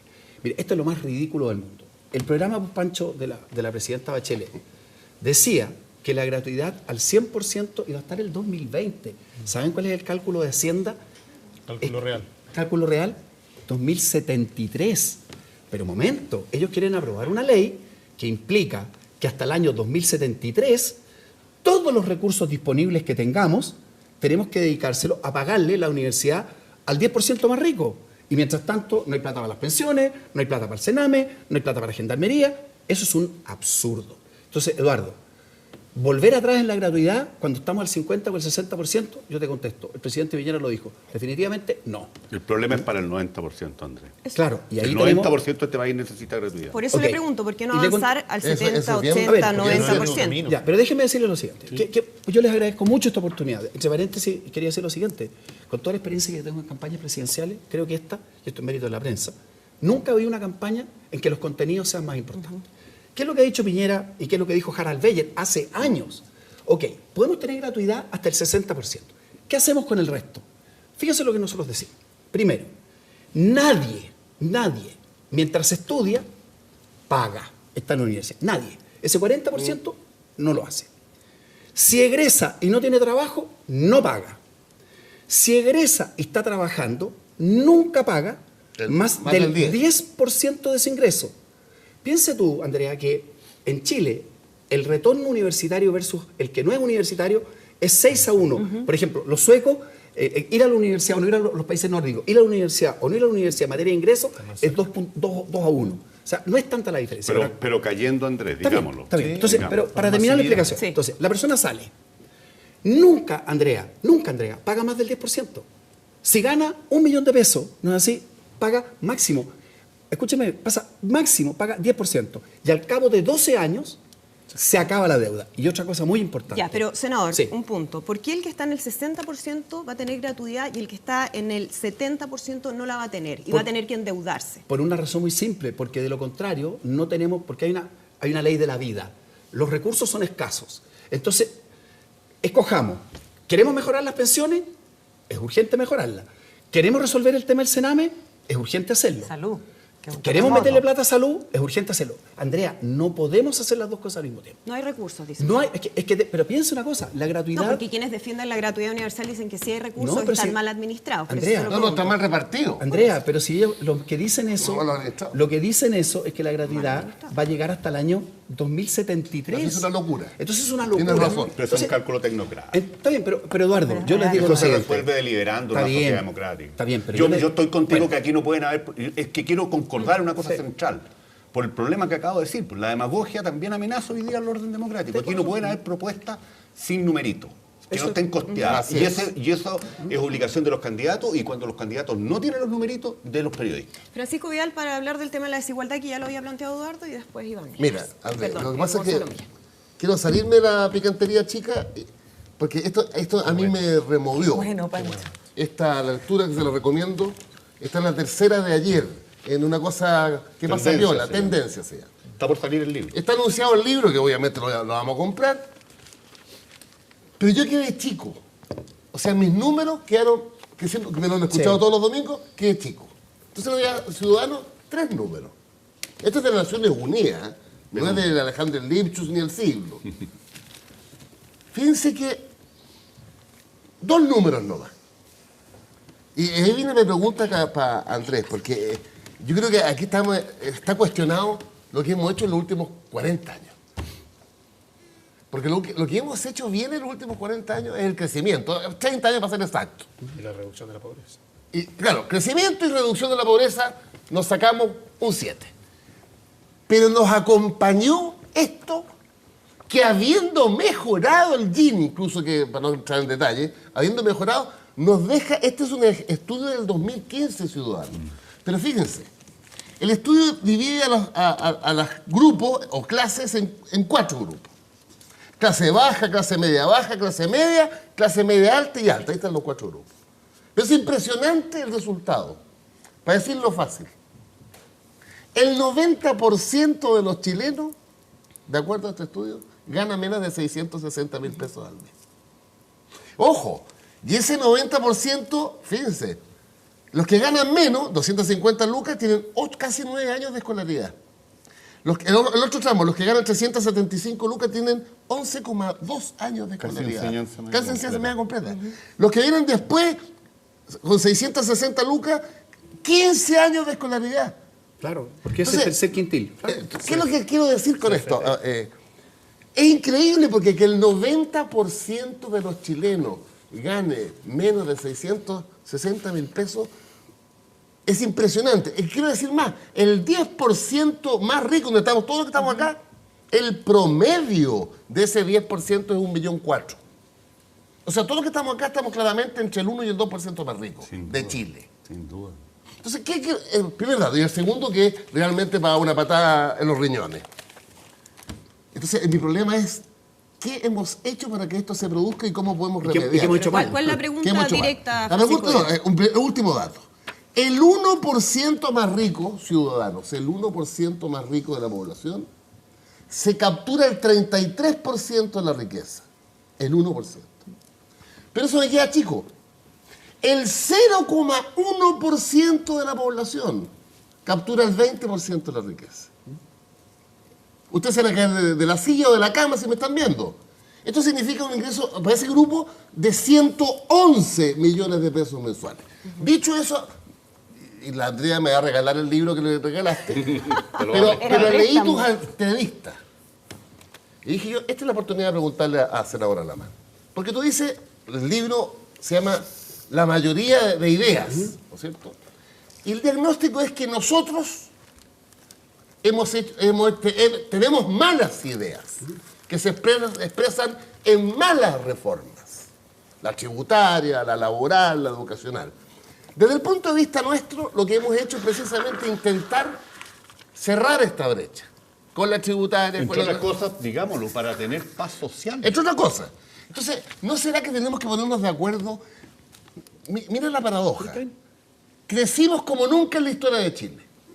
Redujimos la pobreza como nunca en la historia de Chile, desde el 87 hasta hoy. Y sin embargo, mantenemos esto. Entonces, ¿dónde está el punto? A ver, yo lo primero que quiero decir aquí es lo siguiente. Yo comparto, y creo que en eso podemos hablar en representación también de Sebastián Piñera, que la desigualdad en Chile es un problema, y es un problema grave, no es un problema menor. Y aquí tenemos una diferencia, también cuando yo menciono alguna derecha, porque hay alguna derecha que dice no, mientras el país crezca y disminuyamos la pobreza, la desigualdad no es un problema. No, para mí es un problema. Y nosotros lo decimos explícitamente. Una sociedad que no tiene grados de cohesión y que no tiene grados de integración, no es una sociedad que esté funcionando bien. Por lo tanto, yo quiero decir aquí clarito, porque además lo he dicho hace tantos años, con bastante incomprensión en algunas oportunidades, la desigualdad no es un invento de la izquierda. La desigualdad existe y es un problema grave. ¿Dónde está el problema, Francisco? Es que la receta de la izquierda para resolver la igualdad no funciona como no funcionan la mayoría de sus recetas. Por una razón muy simple, porque ¿cuáles son verdaderamente los mecanismos que uno podría decir, a ver, ¿qué han hecho? Oye, no inventemos la rueda. ¿Qué han hecho? ¿Qué hacen los países que en definitiva logran crecer y disminuir, por ejemplo, las desigualdades? Hacen dos cosas que son muy importantes. El tema famoso de la educación. Pero la educación con lógica de calidad. Entonces, cuando se le dice a los padres, como dice la nueva mayoría, mire, no obstante que el Estado puede aportar una cantidad muy pequeña de subvención para que la educación de sus hijos sea mejor, usted le vamos a prohibir que voluntariamente contribuya a que el colegio tenga más recursos para que la educación tenga mejor calidad, estamos actuando con una idea equivocada. Primer problema, entonces, educación de calidad. Segundo problema, algo notable, que es la lógica. Mire, ¿cuál sería la manera más rápida de disminuir la desigualdad en Chile? Porque alguien me va a decir con razón, Andrés, pero todo cambio educacional va a tomar tiempo. Claro. Muy simple, incorporemos a la mujer plenamente al mundo del trabajo. Chile tiene un grado de participación laboral femenina que está totalmente desalineado con nuestro nivel de ingreso. Pero también con asimetría en el pago, 25, un tercio menos. Eduardo, tienes toda la razón. Nosotros, mire, en Chile no solamente hacemos dos cosas más. Las mujeres, a ver, entre paréntesis, hay más pobreza en las mujeres que en los hombres.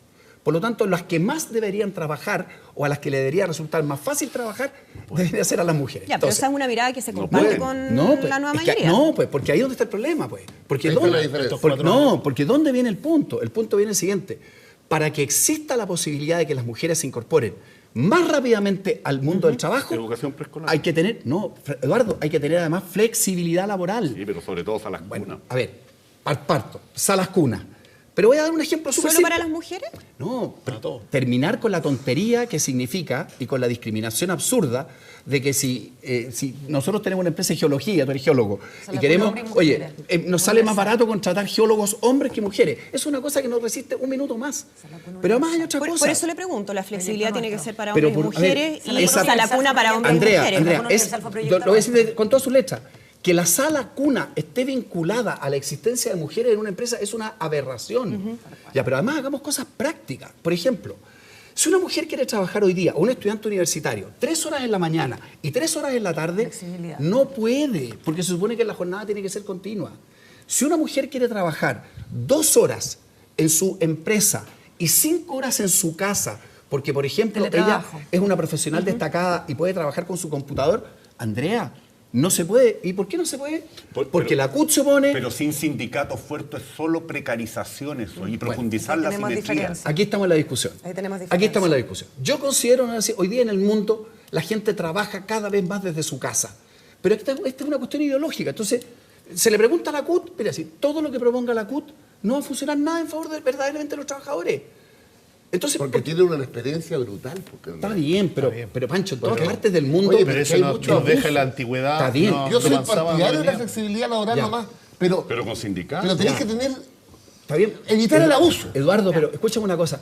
Con el escandalito que se han mandado en la CUT de elecciones truchas, pero por favor, si además en Chile, entre paréntesis, la sindicalización no es muy distinta del resto de los países europeos. Pero yo dijimos 2 cosas. La desigualdad existe, la tenemos que enfrentar. Educación de calidad, incorporación de la mujer al mundo del trabajo. Gonzalo Miller.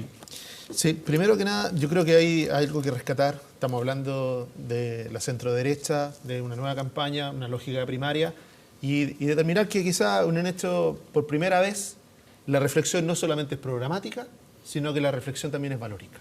Y eso está incorporado en el libro de la idea de la nueva mayoría. Aquí no hay una lista de recetas de política pública solamente, sino que hay una reflexión profunda respecto de los valores que mueven esa reflexión, de los valores que orientan finalmente la política pública. Y yo creo que eso hay que destacarlo, más allá que hoy día sea a este lado, me gustaría que fuera en todos los sectores, ¿no es cierto?, cuáles son los valores que están detrás o que se quieren promover detrás de esa política pública.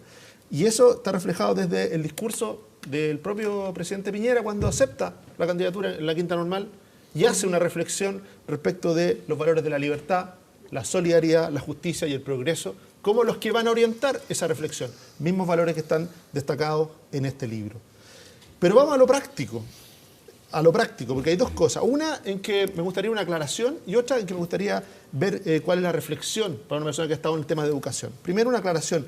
Cuando tú hablas de un Estado más fuerte, porque hay muchos que miran en su casa y dicen que estamos hablando de un Estado más grande, sobre todo por el ejemplo que usamos, porque usamos el ejemplo del Sename. Y resulta que claramente el ejemplo del Sename, ahí estaban los recursos, ahí estaba el personal, estaba la institución y vivimos un horror. Entonces decirle, ¿es solo el Estado más grande o necesitamos un Estado más fuerte, capaz de hacer cumplir y exigir que se cumpla? No solo es porque los últimos 15, 20 años, y en esto me da culpa, sin distinción de sector político, el Estado ha crecido. Y cada vez que la respuesta más fácil para un político, un ministerio. Y que hay un problema en Chile, y ahí está el ministerio. Y va a haber ministros, va a haber asesores del ministro, va a haber toda una estructura de poder, y resulta que cuando vemos la cotidianidad, el problema sigue vigente, sigue sin resolverse. Y eso puede ser para el futuro ministerio, los que propone el Ministerio de la Ciencia, que no estoy diciendo que el tema de la ciencia está muy maltratado, pero yo tengo una gran duda de que se vaya a resolver por la vía de un ministerio. Mientras sea el 0,8 el presupuesto va a estar siempre maltratado. Bueno, ¿qué es el punto? El tema de cuando le subamos el presupuesto, ¿ese presupuesto en qué se lo va a comer? ¿Se lo va a comer toda la lógica de la burocracia o va a ir directamente a la promoción de lo que se busca? Ese es un tema gordo que estás poniendo tú, porque hay margen para reasignar gasto en los 60.000 millones de dólares. Absolutamente. Y esa debiera ser una tarea de todos los que quieran hacer política en serio y sin populismo. Y en eso yo felicito, por ejemplo, algo que dijo Felipe Kast. Nos dijo, oye, está bien, puede ser, si aquí es sin vetos y sin prohibiciones. Está bien la reflexión sobre los nuevos ministerios, pero ¿por qué no revisamos los ministerios? ¿Qué hay? Pues si hay 23. Claro. ¿Cuántos de esos 23 ministerios siguen teniendo lógica? O programas. O programas hábiles, o están realizando un real aporte, o siguen arrastrando y comiendo un poco. Entonces a mí me gustaría un poco esa reflexión entre el grande, un Estado grande, que yo no comparto, y un Estado fuerte, y que quizás ahí sí nos vamos a encontrar. Y por último, en educación, para hacer las 2 preguntas. Mucha gente reacciona cuando lo escucha y dice, está bien lo de la gratuidad, al 50%, pero no nos olvidemos al 60%. No, 60. Hoy día al 50%. Mi presidente dijo que va al 60%. Sí, pero Pancho, para que no sigan teniendo el mismo problema, tu presidenta y tú, no sigan teniendo el mismo problema, porque cuando la gente ve en su casa y dice, ¿qué pasa con los alumnos de la clase media? Con buen desempeño, pero que no tienen acceso a las universidades, porque hay un sector del mundo universitario que tiene gratuidad, que no Y cuando ellos postulan con sus hijos a las otras universidades, a los otros CFT, a los otros IP, quedan sin apoyo. Tu socio, entonces, senador Alamán, por eso... La gratuidad tiene que ir a instituciones de calidad acreditada, no cualquier picantería. Sí, pero cúmplalo, Pancho. Porque eso que suena tan bonito no lo cumple este gobierno. Porque incorpora hacia el interior y discrimina universidades que tienen peor acreditación que aquella universidad. Ya se fue con el discurso de la derecha. Entonces, la reflexión es, ¿qué pasa con esos alumnos? Porque esos alumnos están en su casa, sean Panguipulli, sean Quinta Normal, están en su casa y escuchan este discurso de la gratuidad y dicen, bueno, pero ¿la gratuidad para quién? ¿Y dónde? A ver, primero lo del Estado. Oye, el Estado, Gonzalo, no grande, por así decirlo, el Estado fuerte, con dientes, con accountability. Eduardo dijo una cosa la pasada, en la primera ronda que pasó así piola, pero que tiene toda la razón. ¿Alguien ha revisado los ejércitos de asesores que existen hoy día en los ministerios? Déjenme decirle que incluso terminan muchas veces ganando lo mismo que ganan los ministros. O más. Es una cosa loca. Mucha es una grasa. Absolutamente, mira, absolutamente. Eso viene de antes y siguió mal ahora. Panchito, en mi gobierno lo hicimos es que mal. tú has tenido varios gobiernos, entonces no sé. Bueno, la mayoría. No, pero hablando en serio, tenemos un problema gravísimo. ¿Cuál de todos tus Y gobiernos? también digamos otras cosas. ¿Por qué no pensar en una carrera profesional? Nosotros necesitamos una burocracia profesional de verdad, de buen nivel. Yo tengo a ver, te lo voy a decir de la siguiente manera.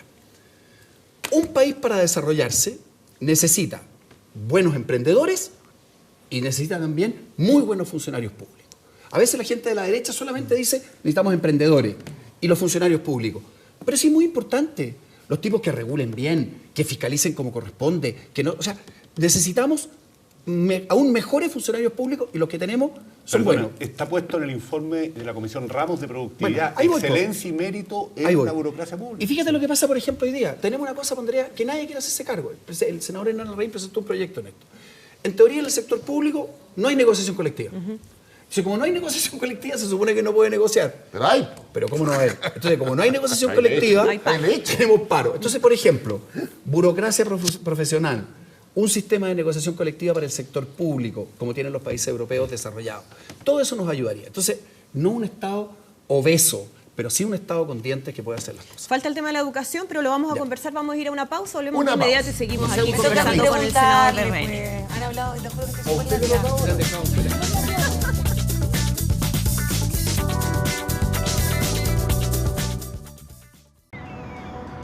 Una niña compañera de la universidad, ella me comenta de que existe una beca que da el Banco Santander.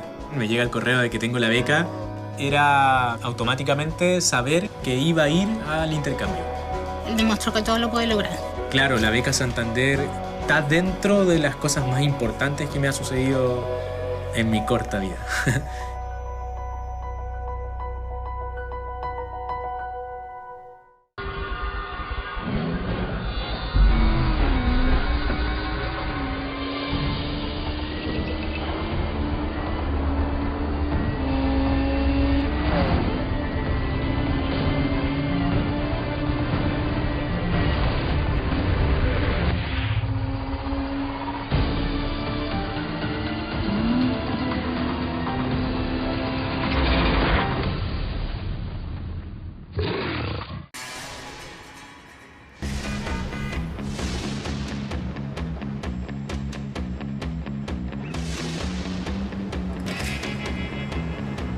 Se acerca el momento en que Chile debe tomar una decisión y los candidatos que quieren entrar aquí, primero tendrán que sentarse acá. Beatriz Sánchez Muñoz llega al sillón de Pedro. Este lunes, después de 24 horas Central. Quiero pedirle un favor. Señores de La Vega, Si pueden ayudarme, se lo agradecería en el alma. Ellos jamás imaginaron lo que enfrentarían. Nunca pensaron ser recibidos así. Tú no te hagas graciosito, pues mira la hora que es. estoy chata, pero aquí no podéis fumar. Pásamelo. Ellos ignoraban que el miedo tiene varias caras. La Vega, nueva temporada. Pronto, solo por TVN. Tu mañana, de lunes a viernes con Carolina Escobar y Mauricio Bustamante. Canal 24 Horas.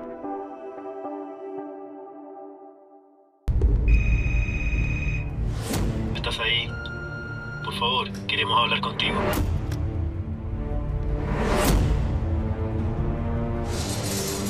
¿Qué es esto? Esto son todos sus gritos de gol. Él no grita esa palabra. La hemos guardado aquí.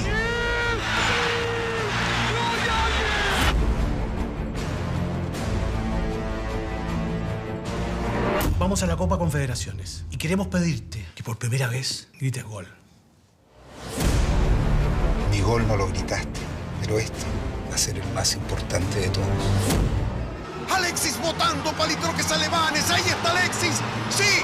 ¡Alexis!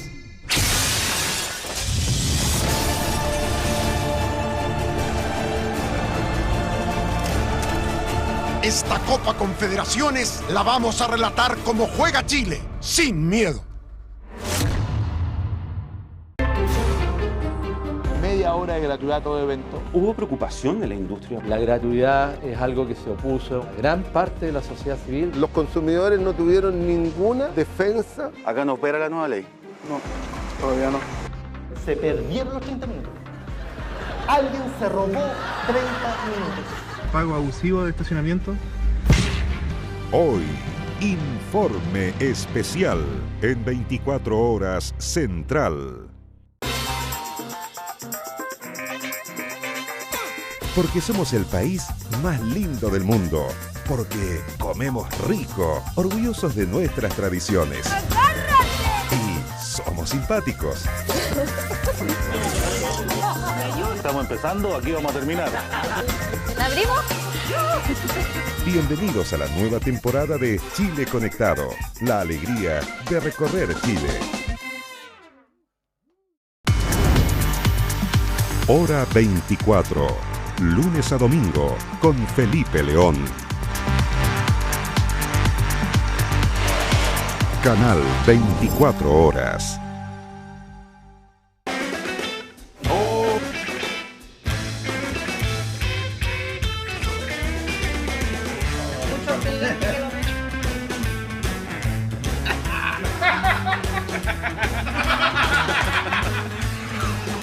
Atentos chiquillos, ¿no sabes dónde ir? ¿Quieres buscar las mejores picadas? Los mejores lugares donde comer a lo largo de todo Chile. A partir de ahora, cabros, por las pantallas de TVN, tu programa, El Hacedor de Hambre. A comer. Pato Cisternas es El Hacedor de Hambre. Gran estreno, solo por TVN.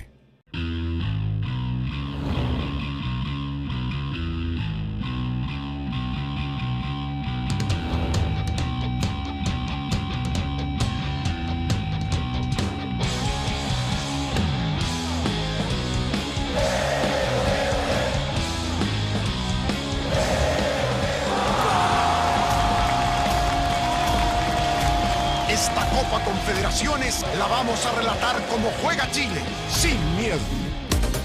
Estamos transmitiendo en directo desde La Habana, 320 metros de profundidad. Vamos a conectar. 24horas.cl está donde tú estás. En la televisión, en un computador y en tu móvil. Despachos en terreno y en nuestra sala de redacción a través de Facebook. Sigue nuestras transmisiones y podrás interactuar con los reporteros y conductores. En 24horas.cl, las noticias están al alcance de tu mano. Ya estamos de regreso, seguimos conversando con el senador Andrés Salamanta aquí en Estado Nacional y Iván Minars tenía ya ganas hace rato de hacer una pregunta, Iván. Sí. Yo quiero insistir en una idea mía. Yo creo que va a votar muy poca gente en la primaria y eso lo quiero reafirmar porque y creo que ¿En las primarias? En las dos. Ya, o sea, esta meta de 1 millón de personas. Creo que es un error, pero creo que es mucho mejor hacer primarias que no hacerlas y en eso concedo que efectivamente era un costo que van a correr, pero la diferencia del resto, que no estamos en las primarias, el beneficio, el neto es positivo y no negativo, pero creo que el millón van a tener que guardarlo que está ahí para hacerle un lulo. Pero mira, creo que hay que ir. Educación de calidad. Eso, por favor, por favor, ya, sigamos, Iván. Siempre subiendo el nivel de la conversación. Ya. Por eso tenemos desigualdad en Chile también. Siguiendo con la idea de Francisco, creo que es bien interesante porque cuando ponemos las cifras de cómo mejorar la desigualdad, cómo avanzar como país, Normalmente nos vamos a las dos propuestas que tú planteaste, básicamente el tema de la educación y básicamente después hablaste de la regulación que está ahí con el tema de la mujer, laboral que está ahí con respecto al tema de la mujer. Y eso es como ha sido la respuesta de la derecha históricamente en todos los lugares. Y creo que algo dijo Francisco y es que es brutal. O sea, cómo se concentra el poder económico y cómo el poder económico irradia el resto de las influencias en nuestro país. Y entonces tenemos ese 0,1% de los chilenos que concentran un tercio casi de la riqueza. Un 20%. Y que con eso ya es suficiente. Y entonces, dentro de las propuestas, de estas malas propuestas que ustedes plantean de la izquierda, es decir, bueno, si hay que hacer impuestos, tenemos que hacer impuestos efectivamente a ese sector. Tenemos que avanzar en esa dirección. Y ahí es donde entramos en una de las complicaciones más grandes que tiene su candidato, que es Piñera, que él es parte de ese sector y probablemente de los más chicos. Entonces, que haya credibilidad o propuesta para decir, efectivamente vamos a avanzar en de qué manera le vamos a cobrar mayor impuesto a ellos que concentran el poder. ¿Por qué? Porque es la manera de concentrar lo económico, de generar efectivamente los recursos que faltan en las otras áreas y también de concentrar el poder político. Hay una propuesta en esa dirección porque Marcos sí lo ha levantado y saber si se va a avanzar en esa dirección o se descarta y vamos a hablar solo de crecimiento, solo de educación y de hablar otras cosas y no una reforma a ese sector que concentra tanto poder en el país. Iván, si fuera posible cobrarle quirúrgicamente los impuestos a ese grupo... Se puede. Está bien. Impuesto patrimonial. Muy bien. Si alguien quiere plantear el impuesto patrimonial, que lo haga. Yo tengo la impresión que por lo pronto tu gobierno no lo va a hacer. No es así porque desde nuestro punto de vista, desde el punto... A ver, ¿cuál es el gran problema que tenemos en Chile? El crecimiento es importante, la inversión es importante. Un impuesto patrimonial derrumba la inversión. Entonces, pero está bien, a mí me encantaría que lo planteara a Guillet. Si lo plantea, va a perder aún más votos. Porque, ahora... Pero, Andrés, entonces el tema es que no se va a avanzar en esa dirección. Iván, es un sector que no se va a tocar, que va a mantener. Porque se captura. No con la fórmula de la izquierda, sin duda. Pero se está diciendo que no. O sea, lo que se captura efectivamente que es un sector que concentra el poder, que tiene efectivamente hoy día una serie de cosas. Y cuando se retira la inversión, empieza a presionar, porque ese es el poder que tiene dentro de toda la sociedad. Es un sector que no se va a tocar. Iván, si no ese es el punto. Lo que nosotros tenemos que hacer como país, y esa debería ser una de las ideas de todos, cualquiera sea el que gane, es levantar la inversión. No se puede levantar la inversión aumentando los impuestos. Punto. Mire, esto es clarísimo. Y Alberto Arenas lo estoy viendo en el Senado. Armamos esta misma discusión. Entonces nosotros le dijimos, mire, ojo con esa reforma tributaria, porque la forma que está construida va a debilitar la inversión. O sea, Alberto Arenas dijo, no hay ninguna evidencia que aumentar los impuestos disminuya la inversión. Y la inversión se desplomó. Entonces, yo francamente creo que ustedes están, se los digo con respeto, pero en la típica utopía de la izquierda. Poner un impuesto patrimonial sería aberrante. Yo no creo que haya ningún economista serio de la nueva mayoría que esté dispuesto a avalar una postura como esa. Pero Andrés, entonces, lo que pasa es que lo aberrante es la concentración de poder que tiene ese sector y los mecanismos de diluir o repartir el poder que plantea la derecha son, como lo planteamos, a 20, 40, 50 años y no han demostrado ninguna eficiencia. Entonces, si ese es un sector del que pertenece el presidente, del que es parte del presidente, la sensación que tiene la mayoría de los chilenos es que se administra para que a ese sector le siga yendo bien y no se distribuye efectivamente económicamente a todos. El punto está hecho. La política, como decía Eduardo, tiene que ver con las cifras, tiene que ver con las propuestas concretas. Si alguien me plantea que el impuesto patrimonial no derrumba la inversión, yo quiero que por favor escuchar ese argumento. Nunca lo he escuchado, porque no existe. Entonces, si hay un problema, la manera de resolver el problema no es agravándolo. Y eso es lo que muchas veces hace la izquierda. La izquierda apunta a un problema correcto, pero la solución que genera es aún peor que el problema que tenía. Entonces, yo les vuelvo a decir, ¿ustedes han escuchado a alguien en el mundo de los economistas, en el mundo de la gente que tiene una experiencia valorable en esta materia, plantear algo como lo que se está escuchando acá? ¿Por qué no lo dice Guillet? ¿Por qué no lo dice Beatriz Sánchez? Y cerrar ventanillas de ilusión. Absolutamente. Y las exenciones tributarias que son 10.000 millones de dólares. A ver, Francisco, mira, entre paréntesis, de la reforma tributaria que se hizo la vez anterior, una de las cosas que se hizo bien fue eso. Se cerraron esto que los gringos llaman loopholes, ventanillas de exclusión. Yo estoy dispuesto a cerrarlas todas las que correspondan, pero si ustedes me vienen a decir a mí, después de la experiencia de estos 4 años, cuando hemos tenido un crecimiento paupérrimo, que la solución para que el país vuelva a crecer y para derrotar la desigualdad es volver a aumentar los impuestos, eso no se lo ¿Senador? No se lo va a comprar ni la verdad. Sí, hace algunos días... solamente para seguir. Toca preguntar a mí. Hace algunos días se conocía el último informe de perspectivas económicas de la OCDE, donde se hacía una recomendación a subir los impuestos en temas de bienes raíces y recursos naturales en Chile. ¿Qué pasa con eso? Ahí tenéis todos los economistas juntos que hablaste. Pero por favor, la gente, ¿le vamos a subir las contribuciones a la gente de clase media? ¿Le vamos a subir las contribuciones a los jubilados? ¿Las contribuciones hoy día son baratas o son caras? Ya son caras. Entonces, ahora, claro, si ustedes me dicen, mire, vamos a identificar las 100 casas de los millonarios y les vamos a subir a eso las contribuciones, pero las cosas no funcionan de esta manera. ¿Y los recursos naturales? A ver, ha sido una propuesta que incluso ha salido del Frente Amplio. Está bien. ¿Pero qué significa eso? Vamos a...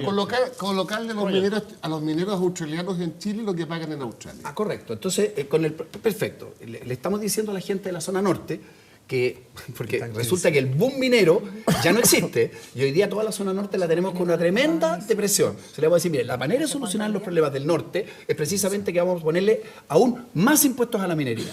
¿Esa es la propuesta? O sea, usted dice que las recomendaciones de la OCDE en este sentido no la OCDE, como son... todas las cosas, pues la OCDE tiene, por ejemplo, son objetos de análisis. La OCDE, por ejemplo, es totalmente contraria a la gratuidad universal. Pues. Entonces, si nos vamos a ir por la OCDE, vámonos con la OCDE. Pero la propuesta de los impuestos a los recursos naturales no solamente incluye al cobre, sino que incluye a nuestros bosques, incluye a la pesca, incluye una serie de otros elementos que hoy día no han sido tocados y que efectivamente hay que avanzar porque hay un consumo de un bien que es de todos los chilenos. Entonces, ahí hay un espacio donde se puede avanzar, que hay propuestas concretas en esa dirección y que lamentablemente nuevamente estamos viendo que se va a descartar por el lado de la derecha. Yo las revisaría porque tengo la impresión de que todas esas propuestas finalmente van a ser antiinversión y van a... Mira, y cuando no hay inversión y cuando no hay crecimiento, se produce... Porque hagamos la siguiente conversación. ¿Por qué son importantes los impuestos? Los impuestos son importantes porque permite recaudar ingresos para que el Estado haga lo que tiene que hacer. Pero si no hay crecimiento, se produce lo que ha pasado durante estos años. Aumentamos, hicimos una reforma tributaria. Esa contradicción que tú estás señalando que es correcta, hay que resolverla. Está bien, pero no se resuelve aumentando. Controla la capacidad de inversión del país. Sí, pero la concentración del poder. Pero imagínense lo que va a pensar la gente que nos está escuchando. O sea, que la propuesta de la nueva mayoría o de la gente que está más allá de la nueva mayoría, después de estos 4 años, es más impuestos para el emprendimiento.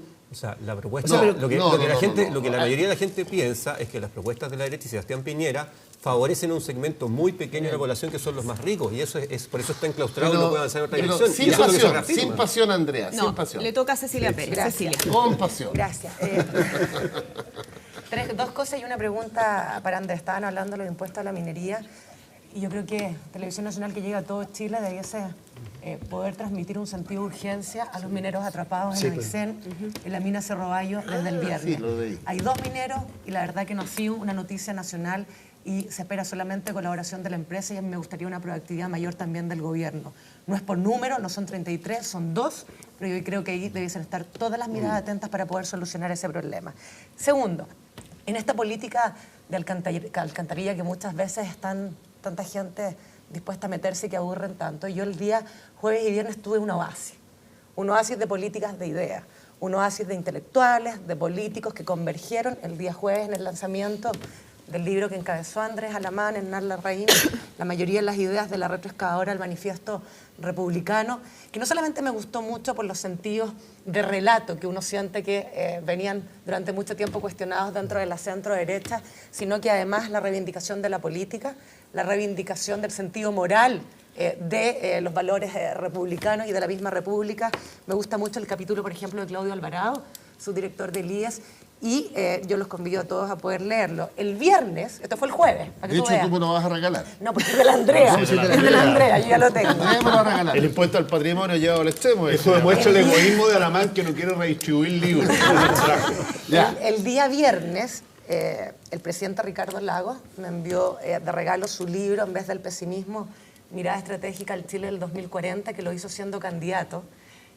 Y él me dice, como ciudadano simple, cumplo, porque no soy un demagogo, y ese libro también es súper interesante. Cerrado eso, que creo que es importante lo que siempre hemos relevado aquí, las ideas, el poder confrontar, aunque tengamos miradas distintas, con respeto, las distintas miradas de país que nosotros tenemos. Pregunta para Andrés Alamán. Se presentó esta semana el comando del senador Alejandro Guillé, el nuevo candidato. Muy buen comando. El nuevo candidato de Pancho Vidal. Porque toda la semana iba cambiando candidato. No me invente cosas. El nuevo candidato de Pancho Vidal. El candidato Guillé. El nuevo candidato de Pancho Vidal. De hecho, esperábamos tener hoy día su vocera, Carol Cariola, que se excusó al último minuto. Y tú, Andrés, señalaste que este comando, donde está Carol Cariola, donde está el senador Juan Pablo Letelier, con roles importantes, lo que se conoció la senadora Muñoz, el independiente Jaime Pará, Rosales en materia de contenido, Correa del PPD, el Partido Radical como jefe de comando. Tú señalaste que era una UP remozada. ¿Qué significa eso? Muy simple, lo que han dicho todos los demócratas cristianos que cuando se han comentado estos temas. ¿Qué es lo que es una...? A ver, ¿cuál fue el gran mérito de la concertación? Que era el centro y la izquierda. Cuando hay una candidatura que solamente tiene la izquierda, que no hay nadie que represente al centro, y entre paréntesis, yo quiero ser... Los radicales. Mira, yo quiero ser, entre paréntesis, muy categórico con esto. Yo no sé si estoy mal, pero no me pareció escuchar ayer ni una expresión de dirigentes del Partido Comunista en relación a la detención del asesino de Jaime Guzmán. Me parece elocuente. No estás equivocado, es verdad. Pero yo por lo menos miré ayer. No la hubo. No la hubo. Entonces, ese es un silencio incómodo para la democracia. No, es un silencio inaceptable. ¿Se fija? Es un silencio simplemente reprochable. Y aquí iba a venir la vocera, quizás tenía otros compromisos, pero tiene todo el día para hacerlo. Y tiene el señor Tellier todo el día para hacerlo. Y si no, quiero decir una cosa muy franca. Yo no soy nadie para emplazar a nadie. Yo tengo, parece, la mejor relación personal con Alejandro Guillé. Pero lo tiene que hacer él, pues. Porque alguien que tiene al señor Tellier sentado en su comando y que tiene a Carol Cariola de vocera, y resulta que él no va a decir nada respecto al tema de los asesinos de Jaime Guzmán, porque en esto los PC siempre se las arreglan para no decir nada. Pero sí, justo a la mano. Sí. Yo lo dije en mi intervención. Sí, tú lo dijiste clarito, sí, eso no está claro. Los asesinos de Jaime Guzmán es un grupo que abandonó el Partido Comunista en 1987. Francisco, lo conozco perfectamente. Y que formó Guillermo Tellier. Lo conozco. Y que lo formó Guillermo Tellier. Pero si yo ni siquiera estoy en eso, Francisco, tú tienes toda la razón, nadie lo puede discutir. Yo estoy diciendo una sola cosa que es un hecho. Ayer todos los sectores políticos se pronunciaron en relación a este tema. Hasta ahora, los que brillan por su ausencia y tienen un silencio inaceptable son, hasta donde yo entiendo, la gente del PC. Si debieran hablar. Que debieran decir lo que hemos dicho todos, debieran decir lo que acabas de decir tú. Y si no lo dicen ellos, lo tiene que decir Guillermo. ¿Se fija? Entonces, yo creo que ese es un tema. Ahora, un punto en relación al libro y una nota también de optimismo hacia adelante. Cuando el presidente Piñera presentó este libro, dijo, mire, este libro tiene una ventaja porque no solamente tiene aportes para una candidatura, sino que para todas. ¿Qué quiero decir con eso, Andrés? Lo que estábamos hablando aquí, miren, piensen, cualquiera sea el que gane, yo espero que gane Sebastián, ¿no? ¿Sí? Pero cualquiera sea el próximo presidente. Mira los problemas que va a tener. Va a tener un problema de seguridad ciudadana enorme. Va a tener un problema en la Araucanía, que es un volcán a punto de estallar. Las pensiones. Tenemos un problema de pensiones. Tenemos que resolver problemas educacionales. Entonces, si uno lo mira y dice, bueno... Gestión de salud. Gestión de salud. Entonces uno dice, Andrea, bueno, pero ¿y cómo va a estar el Congreso? El Congreso... Yo creo que ningún presidente va a tener mayoría en el Congreso. Porque con el sistema electoral que tenemos, vamos a tener un tema atomizado. Tenemos, Eduardo, no sé, 30 partidos constituidos.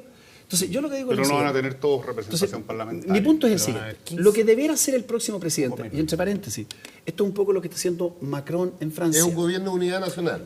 Mira, pero expliquemos cuál es la tesis del libro en esto. El libro dice, mire, aquí no se trata que hagamos una especie como de gran coalición, como en Alemania, donde los socialdemócratas, no decir los demócratas cristianos, esto no le gusta escucharlo a los demócratas cristianos, pero en Alemania, la derecha, no, momento, en Alemania, la derecha se llama democracia cristiana. Aquí sería izquierda. Bueno, está bien, lo que estoy tratando de decir es lo siguiente. Exactamente. Aquí no estamos pensando en que vayamos a ser un gobierno de todos con todos, porque eso no es razonable. Entonces, va a seguir habiendo, no sé si, me imagino que va a haber Frente Amplio, algo quedará de la nueva mayoría, vamos a estar nosotros, van a haber otras expresiones en el Parlamento. ¿Cómo se gobierna Chile? Entonces, la única manera de hacerlo es decir, mire, pongámonos de acuerdo en las 4 o 5 temas de fondo y hagamos una solución y una respuesta para esos temas. Esto no significa que los que están en la oposición pasen al gobierno, ni que los que están en el gobierno pasen a la oposición. Pero si no, Andrea, la pregunta es la siguiente. ¿Cómo levantamos el país? Entonces, ese yo creo que es el sentido más profundo que tiene. Pero cuando le preguntaba a Cecilia respecto a la frase sobre que el comando de Alejandro Guille parece una unidad popular ramosada... Pero yo sugeriría que cambiara la frase para no entrar en la mecánica... Pero mucho más decente. Pero una de las cosas que yo creo que la descripción que se hace de los problemas que va a subir Piñera si llega a ser presidente no son muy distintas a las que asumió cuando le tocó la vez anterior a asumir la presidencia de la República. Cuadro mucho más complicado. Pero básicamente los problemas son los mismos. Entonces, mi impresión y lo que yo leo es que hay una autocrítica a cómo fue la gestión del gobierno anterior y se está buscando una nueva forma. Entonces, creo que ahí hay una situación bastante... Hay una autocrítica bastante grande a cómo se gestionó y cómo se trabajó. Lo extraño sería que uno pretendiera volver a hacer lo mismo que hizo y no asumir ninguna reflexión. Yo he hablado bastante poco, tratando de terminar. Entonces, Iván, te escuchamos. Cada vez aparecen... Entonces, cuando hablamos de esa autocrítica, o sea, creo que hay que ser más certero porque la solución, o sea, se plantea que fue un gobierno muy realizador y lo que tenemos que hoy día, la mayoría de los problemas que hoy sí están más agudos, se derivan básicamente de los dos gobiernos que han pasado de ahí, que es el de Piñera, que es responsable básicamente de la situación de descomposición política que estamos viviendo y que está planteándose. Entonces, creo que ahí hay una diferencia que creo que hay que ser más claro. Iván tiene razón, porque, esto no tiene nada que ver, por así decirlo, con los temas de realización. El gobierno de Piñera fue muy bueno en realización, pero en este punto, ni el gobierno de Sebastián Piñera, ni el gobierno de la presidenta Bachelet hizo el ejercicio que se señala en este libro. ¿En qué sentido? El gobierno dice, mire, yo tengo este problema y no tengo una mayoría en el Congreso. Este gobierno la tenía, pero la fue perdiendo, al final las disensiones internas la terminaron. Entonces, ¿cómo se maneja esto? El gobierno invita a la oposición a un diálogo formal. No se trata de decir, oiga, no, voy a mandar al secretario general de la presidencia, Andrea, para que consiga un votito por aquí y consiga un votito por acá. No, se hace una conversación. ¿Es una propuesta tuya y de ellos o es parte de la propuesta de Sebastián Piñera? Esta es una propuesta de los que... Esta es una cuestión mayor que tendrá que resolver la persona que gane la presidencia. Lo que hay aquí es un ejercicio político que no se ha hecho. ¿Qué pasó durante el actual gobierno? Como la nueva mayoría tenía mayoría retroexcavadora. Miren, todos estos años, cada vez que nosotros desde la oposición planteamos que hubiera un entendimiento, mira, lo único que logramos arreglar algo fue la reforma tributaria. En el resto, aplanadora total. Entonces, nuestro planteamiento es, el próximo presidente va a estar en minoría en el Congreso. El país tiene una enorme cantidad de problemas. Y el cuadro internacional hay que mirarlo porque es mucho más complicado. Dicho en simple, Eduardo, una lógica como la de Elwin en el primer gobierno. Por eso que nosotros hemos reivindicado esa forma de ejercicio democrático. El gobierno invita a todos los sectores políticos y dice, mire, a ver, Araucanía, ¿cómo hacemos para empezar a resolver este tremendo problema? Entonces, ¿entonces están invitándola a participar el gobierno? No. Les estamos diciendo que nos pongamos de acuerdo en los 4 o 5 temas fundamentales. ¿Y en ese tema cuál le parece a usted que debiera ser el camino? Esto significa abandonar la lógica de la demolición de la reforma y del cambio social. Exactamente. En Araucanía, el desalojo tenía otro carácter.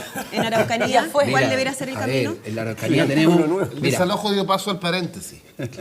Solamente gobiernaron 4 años. Andrea, la Araucanía yo diría que es uno de los temas más complejos que hay. Yo, por ejemplo, creo que hay cosas que son absolutamente... Voy a decir 3 cosas para los que debería haber acuerdo de todos.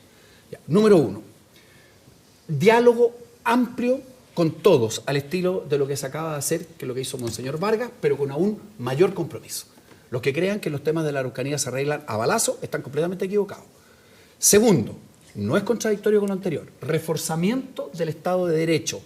Lo que está pasando allá es una cosa inaceptable, que la gente tenga que defenderse a balazos frente a agresiones. Y les voy a decir otra cosa, y que alguien diga, grave error de Alejandro Guillermo, que cuando hay una acción individual no es terrorista y que solamente el Estado comete actos terroristas... Un error. No, claro, un error enorme, qué bueno que lo corrijamos. Tercero, política ya urgente ahora de sobreinversión en la Araucanía. La Araucanía tiene niveles de pobreza que son absolutamente inaceptables. Tenemos que hacer un esfuerzo. Mira, todos los gobiernos lo dicen, ninguno lo ha hecho. Invirtamos de verdad, invirtamos mucho más en la Araucanía de lo que se está invirtiendo en el resto. ¿Te fijas? Ahí hay 3 cosas que podrían ser un primer embrión que no se ha hecho. Eso hablar que en la Araucanía el problema solamente es de leyes y económico. No, y pues el dije problema político. De la nación mapuche, ¿cómo lo vamos a resolver? ¿Hay una ahí voy, conversación? Ahí voy. Porque creo que es algo que está pendiente hace 200 años en Chile. Reconocimiento. Yo dije una mesa, yo hice un diálogo amplio, dije 3 cosas. Podemos agregar otros elementos. el reconocimiento constitucional de los pueblos originarios, pero todo el mundo habla, pero la pregunta es ¿por qué está trancado? Nosotros mismos, yo he presentado un proyecto. No, porque hay personas que están tan al extremo que cualquier reconocimiento constitucional les parece poco, salvo lo que sea la autonomía. O sea, es decir, si no hay autonomía, entonces no queremos reconocimiento. Pero hay distintos grados de autonomía y en eso no se ha podido avanzar en ninguna conversación. Déjeme decir una quinta cosa. Una propuesta que se hizo el senador Espina con el senador García. Fíjense que hay un tema que es el catastro, como quien dice, cuantificar aquello que se debe restituir o aquello que se debe indemnizar. Hoy día eso es una cifra enorme, nadie sabe. Infinita. Entonces, una de las cosas, han habido como 4 o 5 comisiones de estas. No, si la Araucanía es finita. Pero fíjense las 5 cosas, aquí hay 5 propuestas. No se limita la Araucanía. Un buen marco de discusión. 5 propuestas que deberían apoyarlas todos los sectores. Ya. Y podríamos hacer el resto con nuestros temas. Francisco Vidal, muy cortito. Es que se me quedó un problema para Andrés Alamán y la derecha. El tema de los impuestos es fundamental, pero quiero explicarle... La propuesta es bajar impuestos. ¿Sí? No, congelar. Congelar. Para ser justo, ellos dicen que... Llegar al 27. Quedarse al 25. Mantener la recaudación. Pero escúchame. Si el problema es más de fondo. La pregunta se la hago a los 3, pero el invitado a Andrés.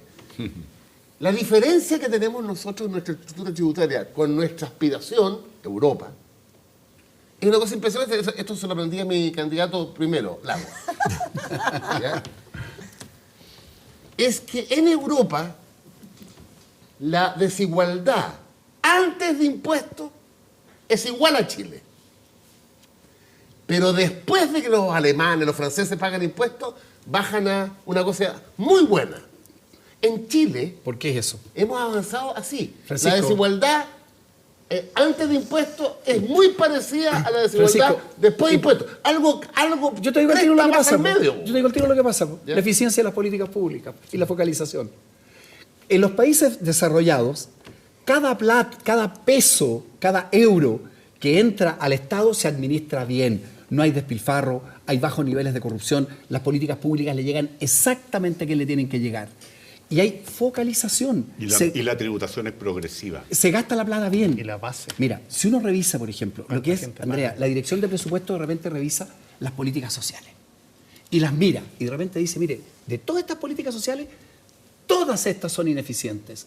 Ninguna de estas está llegando donde tiene que llegar. Pero ¿qué es lo que pasa? Hay un ejército de personas que trabajan ahí, asesores de los asesores, asesores de los asesores, de los asesores, de los asesores, y finalmente termina hasta en un parlamentario por aquí metido, y finalmente nada se toca. Bien, senador, tenemos que ir a la pausa y ya estamos de regreso con más en Estado Nacional.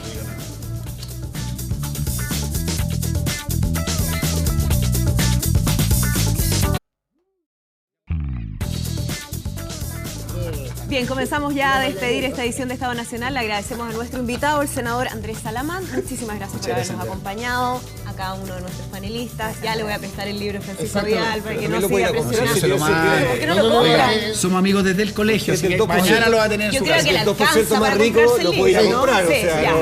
¿Está en la librería o no? Sí, está allá. Ya no compro la librería. Muchísimas gracias a ustedes en sus casas por acompañarnos. Que estén muy bien, nos reencontramos el próximo domingo. La financiación de la campaña.